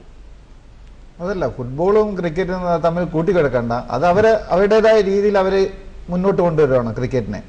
നമുക്കുണ്ടായ ഒരു സാധനമാണ് ഫുട്ബോൾ. ആ ഫുട്ബോളിനെ എങ്ങനെ വളർത്തിയെടുക്കുക എന്നുള്ളതാണ് നോക്കേണ്ടത്. നമുക്കൊരു പ്രൊഫഷണൽ ടച്ചപ്പ് വേണം. എന്തായാലും ഒരു ചെറിയ കളിക്കാരൻ കളിച്ച് വളർന്നു വരുമ്പോൾ അവന് സാമ്പത്തികമായി നേട്ടം വേണം. അതിൽ നിന്ന് അവന് വരുമാനം ഉണ്ടാവണം. ആ വരുമാനം ഉണ്ടെങ്കിൽ അവൻ എന്തെങ്കിലും വാങ്ങി കഴിക്കാനോ അല്ലെങ്കിൽ അവൻ ജീവിക്കാനുള്ള ഇതുണ്ട്. ഇവിടെ ഇപ്പം കേരളത്തിലായാലും ഇന്ത്യയിലായാലും ഒരു കളിക്കാരൻ പഠിച്ച് വളർന്ന് എങ്ങനെയെങ്കിലും ഒരു ജോലി കിട്ടണം. മാഡം പറഞ്ഞ പോലെ എങ്ങനെയെങ്കിലും ഒരു ജോലി കിട്ടണം. ആ ജോലി കിട്ടിക്കഴിഞ്ഞാൽ കുറേ നാൾ ആ ഓഫീസും ഇതൊക്കെ അതിൻ്റെ ഇതിലായപ്പോഴേക്ക് അവൻ്റെ കരിയർ താണു പോവുകയാണ്. അതേസമയം ഈ ജോലി ജീവിക്കാനുള്ള ആ ഒരു പ്രാരാബ്ദത്തിനിടയിൽ പലപ്പോഴും കളി മറന്നു പോകുന്നു എന്ന് നമുക്ക് പറയാൻ കഴിയും. കളി മറക്കാം. ഇവിടെ പഠിക്കണം. ആദ്യം പഠിച്ചു കഴിഞ്ഞ ഒരു ജോലി എങ്ങനെയെങ്കിലും കിട്ടണം. അതിനിടയിലുള്ള കളിയാണ്. കളിച്ച് പിന്നെ പ്രൊഫഷണൽ രീതിയിൽ പോകാൻ പറ്റുന്നില്ല. പ്രൊഫഷണൽ രീതിയിൽ പോയി അഥവാ പരിക്ക് പറ്റിയ ആരുമില്ല സംരക്ഷിക്കാൻ. അപ്പോൾ എന്തായാലും ഒരു ജോലി വേണം അവനാദ്യം. വ്യക്തമാണ്. ശ്രീ പന്നിൻ രവീന്ദ്രൻ, ഞാൻ അദ്ദേഹത്തോട് യോജിച്ചുകൊണ്ടാണ് സംസാരിക്കുന്നത്. ഓരോ കളിക്കാരനും രാജ്യത്തിന് വേണ്ടിയാണ് കളിക്കുന്നത്. രാജ്യത്തിന്റെ സമ്പത്താണ്. ഓരോ രാജ്യവും ആ രാജ്യത്തിന്റെ ഡിഫൻസിലുള്ള ഓരോ പട്ടാളക്കാരെയും സംരക്ഷിക്കും പോലെ ഈ കളിക്കാരെ സംരക്ഷിക്കണം. അവിടെയാണ് വിഷയം. ഈ കളിക്കാരെ എടുത്തു കഴിഞ്ഞാൽ ആ കളിക്കാരുടെ ഭാവിയെക്കുറിച്ചൊരു കൃത്യമായ നിശ്ചയമുണ്ടാവണം. വ്യക്തമാണ്. എന്റെ ചോദ്യം, പലപ്പോഴും ഫുട്ബോളിന് ഒരുപാട് ശ്രദ്ധ കൊടുക്കാതെ പോകുന്നതിന് നമ്മൾ കുറ്റപ്പെടുത്തുന്നത് ക്രിക്കറ്റിനെയാണ്. ഈ ക്രിക്കറ്റിന് കൊടുക്കുന്ന ഓവർ ശ്രദ്ധ, അല്ലെ കൂടുതൽ ശ്രദ്ധ ഫുട്ബോളിനെ ഇന്ത്യയിൽ പിന്നോട്ടടിച്ചിട്ടുണ്ടോ? അല്ല, ക്രിക്കറ്റിനെയും ഇതിനെയും കൂടി കൂട്ടിക്കുളക്കരുത്. രണ്ടായി കാണണം. നേരത്തെ ഷാജി പറഞ്ഞു അതിന്റെ ഭാഗം. ക്രിക്കറ്റിന് നിലവിൽ ഒരു സാധ്യതയുണ്ട്. കാരണം എന്താ? അത് ഒരുപാട് മാർക്കറ്റ് ചെയ്യുന്നൊരു ഏർപ്പാടാണ്. കാരണം നേരത്തെ ക്രിക്കറ്റ് ആരും ശ്രദ്ധിക്കാറില്ല. 5 ദിവസത്തെ കളി, അത് കഴിഞ്ഞ് വൺ ഡേ ആയി, ഇപ്പൊ 2020 ആയി. 2020 ആകുമ്പോൾ ആളുകൾക്ക് കാണാൻ ത്രില്ലാണ്. അങ്ങനെ ഒരു ചേഞ്ച് വന്നപ്പോൾ ആ ക്രിക്കറ്റ് നല്ല മാർക്കറ്റ് ചെയ്യാൻ തുടങ്ങിയത്. മാർക്കറ്റ് എന്ന് പറഞ്ഞാൽ TV കിട്ടുന്ന കാഴ്ചത്തിലാണ് ക്രിക്കറ്റിന്. ഈ ഫുട്ബോൾ അങ്ങനെയല്ല. ഈ ഫുട്ബോളിൽ നമ്മൾ ചെയ്യേണ്ട കാര്യം, താങ്കൾ നേരത്തെ പറഞ്ഞൊരു ഭാഗം കൂടിയുണ്ട്. നമ്മുടെ രാജ്യത്തിന്റെ ഒരു ഗെയിമായി നമ്മൾ കാണണം. നമ്മുടെ രാജ്യത്തിനൊരു ഗെയിം ഉണ്ടല്ലോ, ഹോക്കി. ഞാൻ ഒരു സംശയം അവിടെ ചോദിച്ചോട്ടെ. ഇപ്പൊ ക്രിക്കറ്റിന് ഒരുപാട് പ്രാധാന്യം ബ്രാൻഡിങ്ങിലും അതുപോലെ മാർക്കറ്റിംഗിലും ഒക്കെ തന്നെ കൊടുക്കുന്നുണ്ട് എന്ന് പറഞ്ഞു. അത് ഇന്ത്യ ഒരുപാട് കളികൾ ജയിക്കുന്നത് കൊണ്ടും സച്ചിനെ പോലെയുള്ള ഒരുപാട് ഐക്കൺ പ്ലെയേഴ്സ് വരുന്നത് കൊണ്ടും നമ്മൾ അതിന് ശ്രദ്ധ കൊടുക്കുകയും, എന്നാൽ ഇന്ത്യ കൂടുതൽ കളികളിൽ ഫുട്ബോളിൽ ഇന്റർനാഷണലി ജയിക്കാത്തത് കൊണ്ട് അതിലേക്ക് ശ്രദ്ധ പോകുന്നുമില്ല എന്ന് പറയാൻ കഴിയൂ? അല്ല, അത് നമുക്ക് അങ്ങനെ കൂട്ടിക്കുഴഞ്ഞ് പറയാതെ അത് വേറെ പറയാം ആ കാര്യം. കാരണം നമ്മള് ലോകത്തിലെ 100 കോടി ജനങ്ങൾ ഒരുമിച്ച് കാണുന്ന ഒരു ഗെയിമായത് ഈ ഫുട്ബോൾ. ലോകത്തിലെ 100 കോടി ജനങ്ങൾ ഒരേ സമയം. കഴിഞ്ഞ തവണ 700 മില്യനാണ് ഫൈനൽ കണ്ടത്. ഇത്രയും ജനങ്ങൾ കാണുന്ന, ആസ്വദിക്കുന്ന ഒരു ഗെയിം. ആ ഗെയിമിൽ ഇന്ത്യ പോലൊരു രാജ്യത്തിന് നമ്മുടെ ഒരു രാഷ്ട്രത്തിന്റെ പതാക ഉയർത്താൻ വേണ്ടി കഴിയാത്തൊരവസ്ഥയില്ല. നമുക്ക് 208 രാജ്യങ്ങളെ പതാകയുടെ ഇവിടെ നമ്മളുണ്ട്. നമുക്കവിടെ പോകാൻ കഴിയാത്ത അവസ്ഥയില്ലേ? അത് രാജ്യത്തിലെ മനുഷ്യരുടെ മനസ്സിൽ നൊമ്പരം ഉണ്ടാക്കണ്ടേ? ഇന്ത്യയുടെ പ്രധാനമന്ത്രി പണ്ഡിറ്റ് ജവഹർലാൽ നെഹ്റു ഡൽഹിയിൽ ഏഷ്യൻ ഗെയിംസ് മത്സരം നടക്കുന്നു. ഇറാനുമായി നമ്മൾ മത്സരിക്കുക. ഫസ്റ്റ് ഹാഫിൽ ഒരു ഗോൾ അടിക്കുന്നില്ല. അപ്പോഴാണ് ഇന്റർവെല്ലിൽ കളിക്കാർ പോയി സംസാരിച്ചുകൊണ്ടിരിക്കും പ്രധാനമന്ത്രി ചെല്ലുന്നത്. പ്രധാനമന്ത്രി ഓരോ കളിക്കാരനെയും പുറത്ത് കെട്ടി ഒന്ന് ഉഷാറാക്കി ജയിക്കാന്ന് പറഞ്ഞു. ആ ഒരൊറ്റ ഊർജ്ജമാണ് അവിടെ വെച്ച് നമ്മൾ ജയിച്ച് ഇറാനെ തോൽപ്പിച്ചത്. ഓർമ്മയുണ്ടോ നിങ്ങൾ? നമ്മുടെ രാജ്യത്തിന്റെ ശക്തി എന്ന് പറയുന്നത് എന്താ? ഭരണം നടത്തുന്ന ആളുകളായാലും ഭരണകാര്യങ്ങൾ ശ്രദ്ധിക്കും പോലെ തന്നെ സ്പോർട്സിന്റെ കാര്യത്തിൽ ശ്രദ്ധിക്കണം.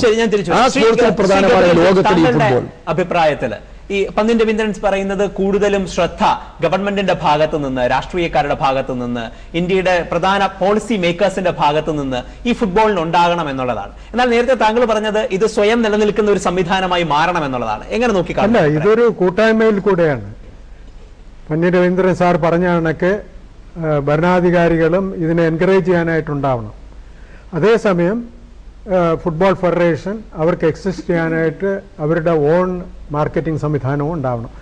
ഇത് നല്ലൊരു മാർക്കറ്റിംഗ് സംവിധാനം എല്ലാ സൈഡിൽ നിന്നും കൂടെ ഉണ്ടായാൽ മാത്രം. ഈ മാർക്കറ്റിംഗ് സംവിധാനത്തിൽ എന്റെ ഒരു ചോദ്യം, ഇപ്പോ 2017 ഫിഫയുടെ അണ്ടർ-17 ലോകകപ്പ് ഇന്ത്യയിൽ വെച്ച് നടക്കുന്നു. അതിൽ ഇപ്പോ ഇന്ത്യ പ്രപ്പോസ് ചെയ്തിരിക്കുന്ന 8 വെന്യൂസിൽ ഒരെണ്ണം കൊച്ചിയും ഉണ്ടെന്നാണ് മനസ്സിലാക്കുന്നത്. എന്നാൽ അതിനെ ആ ഒരു നേട്ടത്തിനെ നമുക്ക് കൃത്യമായിട്ട് ഉപയോഗപ്പെടുത്താൻ, അതിലൂടെ ഫുട്ബോളിനെ ഇന്ത്യയിൽ പ്രചരിപ്പിക്കാൻ, കേരളത്തിൽ പ്രചരിപ്പിക്കാൻ, അതിനൊക്കെയുള്ള ഒരു ശ്രമം നമ്മൾ ഇപ്പോഴേ തുടങ്ങിയിട്ടുണ്ടോ? തീർച്ചയായിട്ടും. എന്താണ് നമ്മൾ അതിൽ നടത്തുന്നത്? ഇപ്പോൾ ഓൾ ഇന്ത്യ ഫുട്ബോൾ ഫെഡറേഷനെ സംബന്ധിച്ചിടത്തോളം ഇപ്പൊ നമ്മള് 2017 അണ്ടർ-17 വേൾഡ് കപ്പ് നടക്കുമ്പോഴത്തേക്ക് അതിന്റെ ഇൻഫ്രാസ്ട്രക്ചറൊക്കെ ഈ ഫിഫ ഉദ്ദേശിക്കുന്ന ആ നിലവാരത്തിലുണ്ടോ എന്നുള്ളത് ചെക്ക് ചെയ്യാനായിട്ട് അവർ ഓൾറെഡി ഇവിടെ. അല്ല, എന്റെ ചോദ്യം ഈ ഇൻഫ്രാസ്ട്രക്ചറിനെ കുറിച്ചല്ല, മറിച്ച് ഇപ്പൊ ഒരു എക്സാമ്പിൾ എടുക്കുകയാണെങ്കിൽ, ഇപ്പൊ ദുബായിൽ പോവുകയാണെങ്കിൽ അവർ 2020 അവിടെ ഒരു എക്സ്പോ നടത്തുന്നുണ്ട്, ഒരു ഇന്റർനാഷണൽ എക്സ്പോ. ആ എക്സ്പോ 2020 നടക്കുന്നതിന് വേണ്ടിയിട്ടുള്ള പ്രചരണ പ്രവർത്തനങ്ങൾ അവർ ഈ 2013 കഴിഞ്ഞ വർഷം തന്നെ അവർ ആരംഭിക്കുകയുണ്ടായി. അതിനുവേണ്ടി അവർ കഴിഞ്ഞ വർഷം തന്നെ പുതിയ എയർപോർട്ട് തുടങ്ങി, പുതിയ ഹോട്ടലുകളുടെ നിർമ്മാണം തുടങ്ങി. ഇനി 7 വർഷത്തിനപ്പുറത്തേക്കാണ്. എന്നാൽ വെറും 3 വർഷത്തിനപ്പുറത്തേക്ക് ഫിഫയുടെ ലോകകപ്പ് അണ്ടർ-17 വേൾഡ് കപ്പ് ഇന്ത്യയിൽ നടക്കാനായിട്ടിരിക്കുമ്പോൾ നമ്മൾ അതിനെ പ്രചരിപ്പിക്കുന്നതിൽ, സംവിധാനങ്ങൾ ഒരുക്കുന്നതിനെ കുറിച്ചല്ല, പ്രചരിപ്പിക്കുന്നതിൽ, ജനങ്ങളിലേക്ക് എത്തിക്കുന്നതിൽ, ഫുട്ബോളിനെ ഇന്ത്യയിൽ ബ്രാൻഡ് ചെയ്യുന്നതിലൊക്കെ ഒരു ശ്രമം തുടങ്ങിയിട്ടുണ്ട് ഓൾ ഇന്ത്യ ഫുട്ബോൾ ഫെഡറേഷൻ. തീർച്ചയായിട്ടും അത് തുടങ്ങിയിട്ടുണ്ട്. ഇന്നലെ തന്നെ ഇവിടെ ഫുട്ബോളിന്റെ വേൾഡ് കപ്പിനോട് അനുബന്ധിച്ചിട്ടുള്ള ഒരു പോസ്റ്റർ സ്റ്റാമ്പ് ഇറക്കിയിട്ടുണ്ട്. അത് ഇപ്പോഴത്തെ പ്രധാനമന്ത്രിയാണ് അത് ഉദ്ഘാടനം ചെയ്തത്, ഇറക്കിയത്. എനിക്കിതിലൊരു പോയിന്റ് പറയണ്ട. അതിൽ ദുബായ് 2020 കാര്യം പറഞ്ഞു. ദുബായ് 2020 കൂടാതെ തന്നെ ഖത്തറിൽ നടക്കാൻ പോകുന്നതിന്റെ സ്റ്റേഡിയങ്ങൾ അവർ പണിതു. മാത്രമല്ല അതവിടെ ഒരു ആഘോഷമാക്കി മാറ്റുന്ന രീതിയിൽ, നല്ല രീതിയിൽ ആ മെസ്സേജ് മുഴുവൻ എല്ലാവരോട്ടും എത്തിക്കാൻ അവർ നടത്തുന്നുണ്ട്. പക്ഷെ നമ്മളൊരു പോസ്റ്റ് സ്റ്റാമ്പ് ഇറക്കുക എന്ന് പറയുന്നത് അതിനപ്പുറത്തേക്ക് നാട്ടുകാരിലോട്ട് ഒരുപാട് എത്തിക്കേണ്ടെന്ന് കാര്യങ്ങൾ നടക്കേണ്ടത്. പറഞ്ഞത് ഇപ്പം ആദ്യമായിട്ട് അത് ചെയ്തു. അതെ, അല്ല, ഞാൻ പറഞ്ഞത് 2017 എന്ന് പറഞ്ഞാൽ ഒരു 2-3 വർഷത്തിന് ശേഷം നടക്കാൻ പോണ സംഗതിയെ കുറിച്ചിട്ട് ഇന്നും പല ആൾക്കാർ നമ്മളാണോ വേൾഡ് കപ്പ് ജൂനിയർ എടുക്കാൻ പോകുന്നത് എന്ന് ഞാൻ 1-2 ആൾക്കാരോട് ചോദിച്ചപ്പോൾ കുട്ടികളൊക്കെ പറയുന്നത് നമ്മളാണല്ലേ എന്ന് ഇപ്പോഴും അറിഞ്ഞിട്ടില്ല പല ആൾക്കാർ. അതിനെ എത്തിക്കുന്നതിലും അതിനെ ഒരു വലിയൊരു ആഘോഷമാക്കി മാറ്റുന്നത്. ഇപ്പൊ ബ്രസീൽ, ഇന്ത്യയുടെ മൊത്തം രീതികൾ എടുത്തു കഴിഞ്ഞാൽ പല കാര്യങ്ങളും നമുക്ക് നമ്മുടെ നേട്ടങ്ങൾ ആഘോഷിക്കുന്നതിൽ ഇന്ത്യക്കാർ പിന്നിലാണ് എന്നുള്ളത് അതിലൊരു കാരണമാണ്. ശ്രീ പന്തിൻ രവീന്ദ്രൻ, അല്ല, ഇതിൽ തന്നെ ഒരു ഭാഗം ശ്രദ്ധിക്കണം. ചിലിയിൽ ഭൂകമ്പം ഉണ്ടായി, ആ രാജ്യത്തിൻ്റെ എല്ലാം തകർന്ന് ഒന്നുമില്ലാത്ത അവസ്ഥയെത്തി. ഫിഫ വേൾഡ് കപ്പ് ചിലിയിൽ നടത്താൻ തീരുമാനിച്ചു. ആ തീരുമാനിച്ചതിന് ശേഷമായി സംഭവം നടന്നത്. വേൾഡ് കപ്പ് നടക്കാൻ 1 വർഷം മാത്രം ഫിഫ അടിയന്തര യോഗം ചേർന്നിട്ട് പറഞ്ഞ് വേൾഡ് കപ്പ് അവിടുന്ന് മാറ്റണം. കാരണം അവരിങ്ങനെ തകർന്നു കിടക്കില്ല രാജ്യം. എന്താ ചിലിയൻ ഭരണാധികാരികൾ പറഞ്ഞെന്നറിയോ? നമുക്ക് ഈ രാജ്യം പുനഃസൃഷ്ടിക്കണം, ഇവിടെ ഫുട്ബോൾ നടക്കണം, വേൾഡ് കപ്പ് നടത്തും. അവർ നടത്തി വിജയിപ്പിച്ചു. ചിലി ഇന്ന് കൊള്ളാവുന്ന ഒരു ടീമായി മാറി. ഒരു രാജ്യത്തിന് ഇച്ഛാശക്തിയുടെ പിന്നിൽ ഒരു ഘടകല്ലേ? അല്ല, അവിടെയുള്ള ഒരു പ്രശ്നം, നമ്മുടെ ഇപ്പോ ബ്രസീലിലെ കാര്യം എടുത്തു കഴിഞ്ഞാൽ തന്നെ ലോകകപ്പ് നടക്കുമ്പോ ബ്രസീലിൽ അതിനുവേണ്ടി ചെലവഴിക്കുന്ന കാശ് ബ്രസീലിലെ മറ്റൊരുപാട് വികസന പ്രവർത്തനങ്ങൾക്ക് വേണ്ടി ചെലവഴിക്കണമായിരുന്നുവെന്നും അതില്ലാത്തതിന്റെ പേരിൽ ഒരുപാട് പ്രതിഷേധ പ്രകടനങ്ങൾ ലാറ്റിൻ അമേരിക്കയിൽ മൊത്തം നടക്കുകയുണ്ടായി. ഉദ്ഘാടന സംവിധാനം നടന്ന സ്റ്റേഡിയത്തിന് ചുറ്റും പോലീസിന് റബ്ബർ ബുള്ളറ്റ് വരെ ഉപയോഗിക്കേണ്ട ഒരു സ്ഥിതിഗതി വരെയൊക്കെ എത്തുകയുണ്ടായി. എന്താ താങ്കൾ അതിനെക്കുറിച്ച് അഭിപ്രായം? അത് വന്നപ്പോഴേ ഞാൻ ഏതോ ചാനലിൽ പറഞ്ഞിരുന്നു, ബ്രസീലിലെ ജനങ്ങളെ ഉള്ളിൽ ജീവിതം ഫുട്ബോളാണ്. അവര് സമരം നടത്തും അവകാശങ്ങൾക്ക് വേണ്ടി പറയും. പക്ഷെ ആ സമരം നടത്തിയ ആളുകളെല്ലാം കളികാലം ഒരുമിച്ച് കയറി. ബ്രസീൽ ഗോളടിച്ചെന്ന് പറഞ്ഞപ്പോൾ അവരെല്ലാവരും കൂടെ ആഹ്ലാദത്തിൽ ഒരുമിച്ച് നിൽക്കുക. നിങ്ങളൊരു രാജ്യത്തിന്റെ മനസ്സാണത്. ആ മനസ്സിന് എങ്ങനെ ഭരണാധികാരികൾ ഉപയോഗിക്കുന്നുള്ളതാണ് ഒരു രാജ്യത്തിന്റെ മനസ്സ്. ആ രാജ്യത്തിലെ ഭരണാധികാരികൾ ഇച്ഛാശക്തി, ഞാൻ അവിടെ പറഞ്ഞു വരുന്നത്, നമ്മുടെ രാജ്യത്തിന് 2017 ഇപ്പം വേൾഡ് നമ്മളെ യൂത്ത് ഇവിടെ നടക്കുമ്പോൾ ആ നടത്താൻ ആവശ്യമായ ഒരു ഇൻഫ്രാസ്ട്രക്ചർ ഉണ്ടാക്കാനും അതിൽ ജനങ്ങളെ കോർഡിനേറ്റ് ചെയ്യാനുള്ള ഇച്ഛാശക്തി വേണ്ടേ? ആ ഇച്ഛാശക്തി വേണ്ട പോലെ പ്രകടിപ്പിക്കുന്നില്ല എന്നാ. അത് ഞാൻ രാഷ്ട്രീയം നോക്കി പറയുക, രാഷ്ട്രീയമല്ല ഇതൊരു ജീവിതമാണ്, കളിയാണ്, രാജ്യത്തിന് അഭിമാനമാണ്. ഇന്ത്യ എന്ന രാജ്യത്തിന് അഭിമാനം.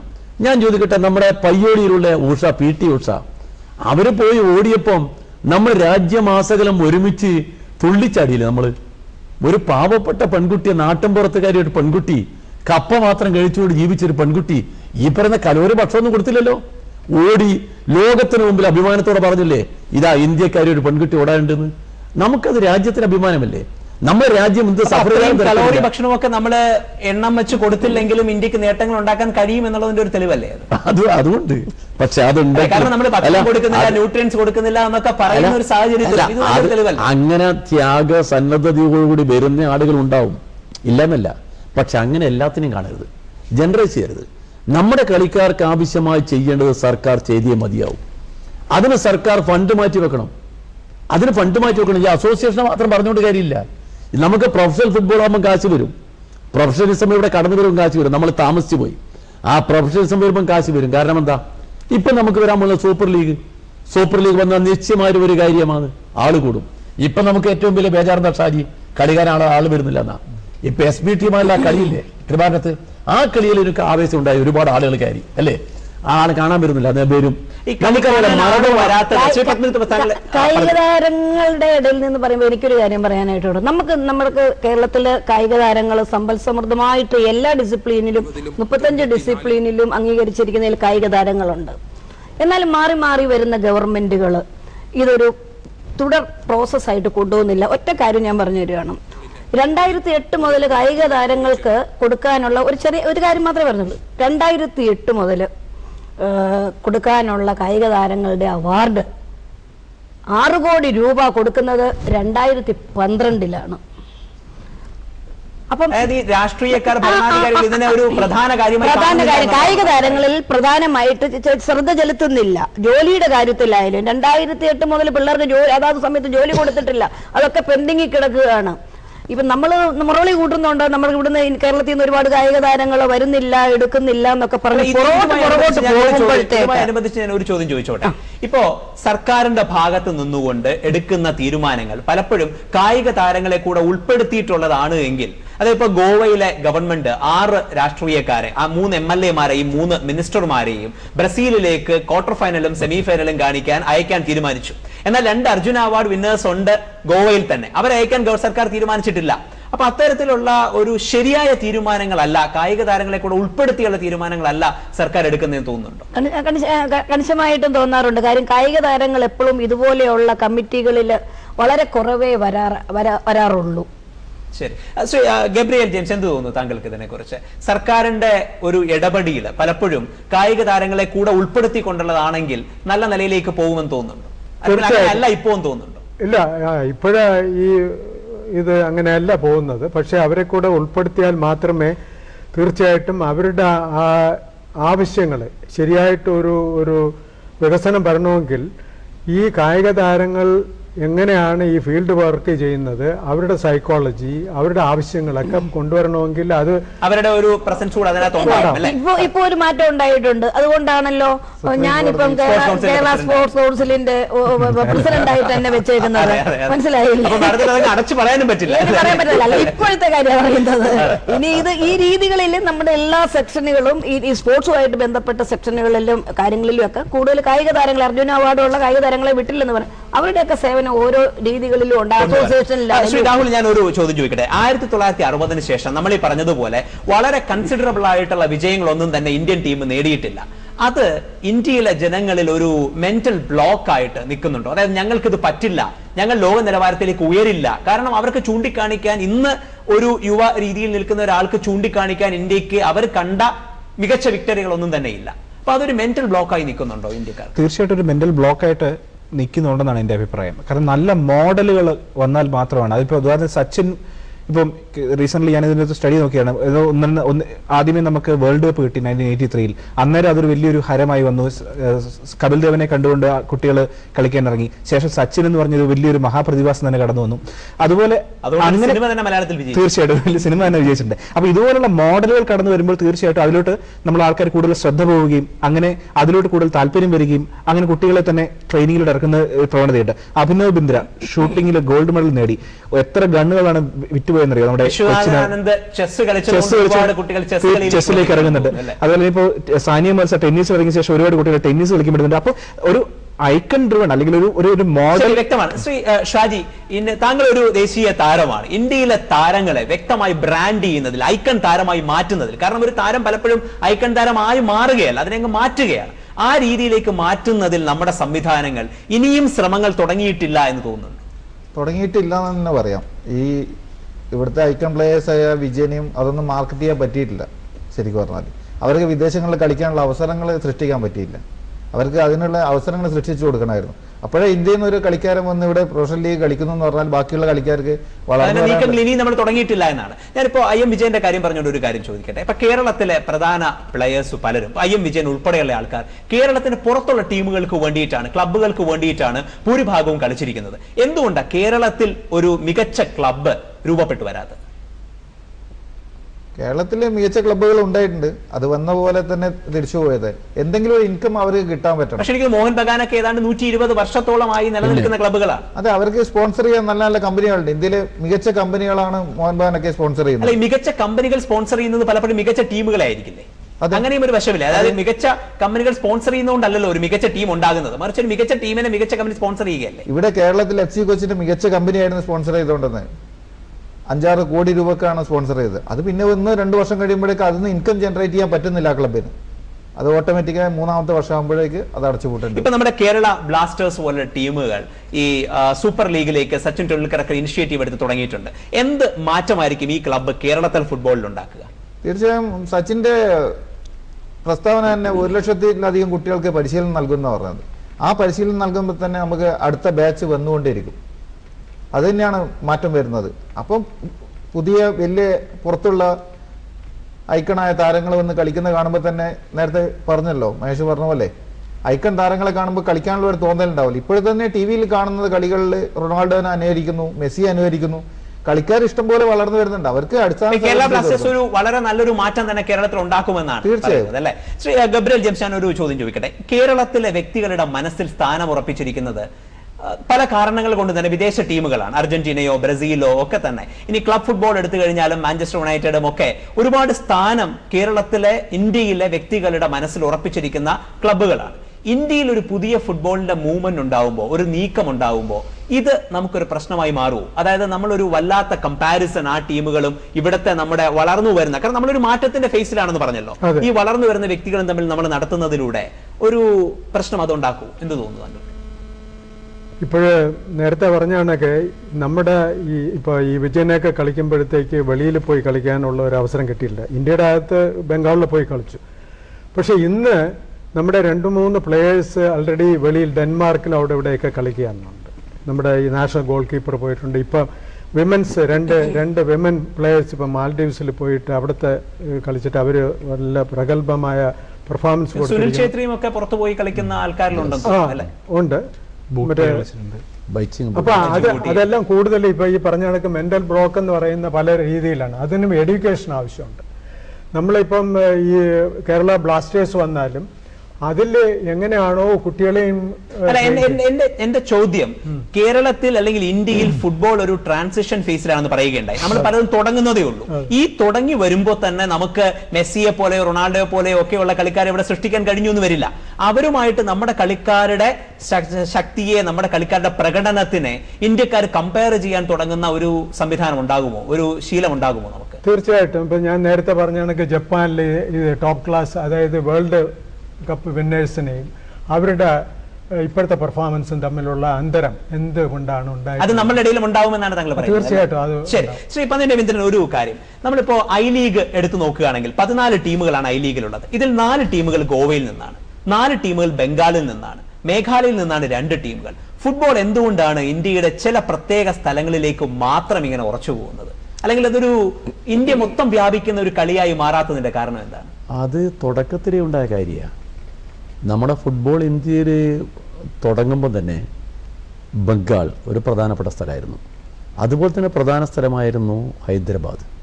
ഹൈദരാബാദിലും ആന്ധ്രയിലും ഏറ്റവും കൂടുതൽ ഫുട്ബോൾ കളിക്കാരുണ്ടായിരുന്ന സ്ഥലമാണ്. പിന്നെ ബാംഗ്ലൂർ, പിന്നെ കേരളം. അതിനുശേഷം ഇപ്പോൾ അടുത്ത കാലത്ത് വന്ന ഒരുപാട് സ്ഥലങ്ങൾ വന്നിട്ടുണ്ട്. നോർത്ത് ഈസ്റ്റിലൊക്കെ ഇപ്പോൾ ഒരുപാട് സ്ഥലങ്ങൾ വന്നിട്ട് ഇപ്പൊ മണിപ്പൂരൊക്കെ എത്ര നല്ല കളിക്കാരായിട്ട് വന്ന് അപ്പോൾ ഇങ്ങനെ വന്നതിന്റെ കാര്യം എന്താണെന്ന് ചോദിച്ചാൽ ഈ പറഞ്ഞത് വ്യാപിപ്പിക്കും സ്വാഭാവികമാണ്. താങ്കൾ പറഞ്ഞ ചോദ്യത്തിന് മുമ്പിൽ ഒരു പ്രസക്ത ഭാഗമുണ്ട്. രണ്ട് കാര്യം പറയാനുണ്ട്. ഒന്ന്, ഞാൻ നേരത്തെ പറഞ്ഞു ഈ സ്പോർട്സുമായി ബന്ധപ്പെട്ട ആളുകൾ ഭരണാധികാരികളായി വരുമ്പോൾ ഇച്ഛാശക്തി. ഇപ്പം ബ്രസീലിന്റെ ഏറ്റവും പ്രസിദ്ധനായ ലോക താരമാണ് പെലെ. പെലെ ബ്രസീലിന്റെ സ്പോർട്സ് മന്ത്രിയായി. അതിനുശേഷം ബ്രസീലിന്റെ നേട്ടം 94 ബ്രസീൽ ചാമ്പ്യന്മാരായി. ഓർമ്മിക്കില്ലേ? ഇത് തന്നെയാണ് മിസോറാം 2002 വീണ്ടും ചാമ്പ്യന്മാരായി. അതിന് തൊട്ട് മുമ്പ് 96 അവര് വന്ന് സെക്കൻഡായി. അവര് ബ്രസീൽ. ഒരു രാജ്യത്തിലെ കളിക്കാരുടെ വളർച്ചയ്ക്ക് സഹായകമായ മർമ്മം മനസ്സിലാക്കാൻ ഭരണാധികാരികൾക്ക് കഴിയണം. ചർച്ച അവസാനിപ്പിക്കുവാൻ സമയമായി. അതിനു മുമ്പ് നമ്മൾ ഇന്ത്യയുടെ ഫുട്ബോളിന്റെ വളർച്ചയെ കുറിച്ച് ഒരുപാട് സംസാരിച്ചു. ഇപ്പൊ നടന്നുകൊണ്ടിരിക്കുന്ന ലോകകപ്പിൽ നിങ്ങൾ ഓരോരുത്തരുടെയും അഭിപ്രായത്തിൽ ആര് വിജയിക്കും, ആര് കിരീടം ചൂടുമെന്നുള്ളത്, കാരണം അത് പ്രേക്ഷകർക്കും കേൾക്കാൻ ഒരുപാട് ആഗ്രഹിക്കുന്ന ഒരു ഉത്തരമായിരിക്കും. ആര് വിജയിക്കുമെന്നാണ് ശ്രീ പന്ന്യൻ രവീന്ദ്രൻ താങ്കൾക്ക് തോന്നുന്നത്? ഫുട്ബോളിൽ കാൽപ്പനിക സൗന്ദര്യത്തിന്റെ ഏറ്റവും വലിയ ദൃശ്യ ടീമാണ് ബ്രസീൽ. ബ്രസീൽ ജയിക്കുമെന്നാണ് താങ്കൾ? ബ്രസീൽ ജയിക്കണമെന്നാണ് എന്റെ മനസ്സാഗ്രഹിക്കുന്നത്. ബ്രസീൽ തുടക്കത്തിൽ ബ്രസീലിനെ കുറിച്ച് പറഞ്ഞിരിക്കുന്ന ആശങ്കകളിൽ ഇപ്പൊ രാഹുൽ താങ്കൾ എന്ന് പറയും.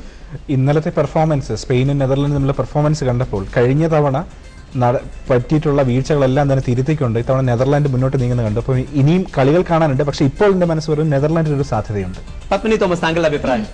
ഒരു ലോകകപ്പ് കഴിഞ്ഞിട്ട് വീണ്ടും ലോകകപ്പ് വന്നിരിക്കുകയാണ്. അപ്പം എല്ലാ രാജ്യങ്ങളും അതിന്റെ പ്രിപ്പറേഷനുകളിൽ കൂടെയൊക്കെ വന്നേക്കുന്നത്. നമുക്ക് ഞാൻ വരികയാണ്, ആര് നേടുമെന്ന് നമുക്ക് ഒരിക്കലും പറയാൻ പറ്റത്തില്ലെങ്കിലും എന്റെ കാഴ്ചപ്പാടിൽ നമ്മുടെ നെയ്മർക്കുള്ള ബ്രസീൽ നേടും എന്നുള്ളതാണ്. ബ്രസീല് ഇപ്പൊ ആദ്യത്തെ കളിയിൽ വിചാരിച്ച കണക്കുള്ള പെർഫോമൻസ് തരാൻ സാധിച്ചിട്ടില്ല. പക്ഷേ ഇങ്ങനെയുള്ള ടീമുകൾ ആദ്യത്തെ കളിയിൽ നല്ല പെർഫോമൻസ് ചെയ്തില്ലെങ്കിൽ തന്നെ ഇനി വരുന്ന കളികളിൽ നല്ലവണ്ണം ബ്രസീലിനെയാണ് നോക്കി കാണുന്നത്. ബ്രസീൽ പിന്നെ വേറെ ടീമുകൾ ഇനി കളിക്കാനുണ്ട്. അതൊക്കെ പെർഫോം ചെയ്ത് ഞാൻ പ്രവചിക്കാൻ തയ്യാറല്ല. ഒരുപോലെ മികച്ച ടീമുകൾ, ലാറ്റിൻ അമേരിക്കൻ ടീമുകളായാലും യൂറോപ്പിന്റെ ഒന്നിനൊന്ന് മെച്ചമാണ്. ഇന്നലത്തെ കളി തന്നെ ഒരുവിധം ആൾക്കാരുടെ എല്ലാ പ്രതീക്ഷകളെ തന്നെ ജർമ്മനി വരുന്നുണ്ടെങ്കിൽ ജർമ്മനിയും അർജന്റീന. വ്യക്തമാണ് താങ്കളുടെ അഭിപ്രായം. നമ്മുടെ ചർച്ചയിൽ വളരെ വിശദമായി തന്നെ ഇന്ത്യയിലെ ഫുട്ബോളിന്റെ അവസ്ഥയെക്കുറിച്ചും ഭാവിയെക്കുറിച്ചും സംസാരിക്കുകയുണ്ടായി. നമ്മുടെ ഇൻഫ്രാസ്ട്രക്ചറിനെ കുറിച്ച്, ഇൻഫ്രാസ്ട്രക്ചറിൽ എടുക്കേണ്ട തീരുമാനങ്ങളെ കുറിച്ച്, അതുപോലെ കളിക്കാർക്ക് കൊടുക്കേണ്ട ന്യൂട്രിയൻസിനെ കുറിച്ച്, മാനസികമായിട്ടുള്ള കാര്യങ്ങളെ കുറിച്ചും ഒക്കെ നമ്മുടെ ചർച്ചയിൽ കടന്നു വന്നു. ഈ ചർച്ചയിൽ അഭിപ്രായങ്ങളെയും കൂടെ കണക്കിലെടുത്തുകൊണ്ട് തന്നെ കേരള സർക്കാരും കേരളത്തിലെ ഫുട്ബോൾ അസോസിയേഷനും സ്പോർട്സ് കൗൺസിലും ഇന്ത്യൻ ഫുട്ബോൾ അസോസിയേഷനും ഒക്കെ ജപ്പാനെ പോലെ മറ്റു വിദേശ രാജ്യങ്ങളെ പോലെ 50 വർഷവും 40 വർഷവും ഒക്കെ മുന്നോട്ട് പ്ലാൻ ചെയ്തുകൊണ്ട് ഇന്ത്യയിലെ ഫുട്ബോളിനൊരു വലിയ മാറ്റം തന്നെ ഉണ്ടാക്കാൻ കഴിയുമെന്ന് നമുക്ക് പ്രതീക്ഷിക്കാം.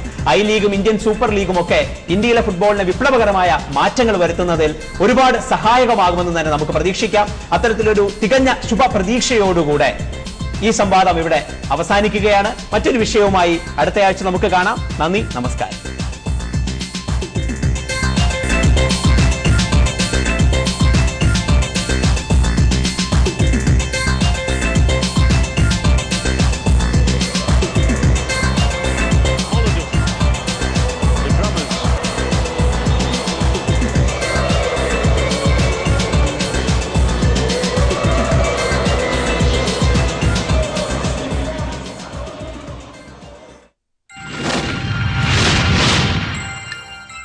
Monsoon bumper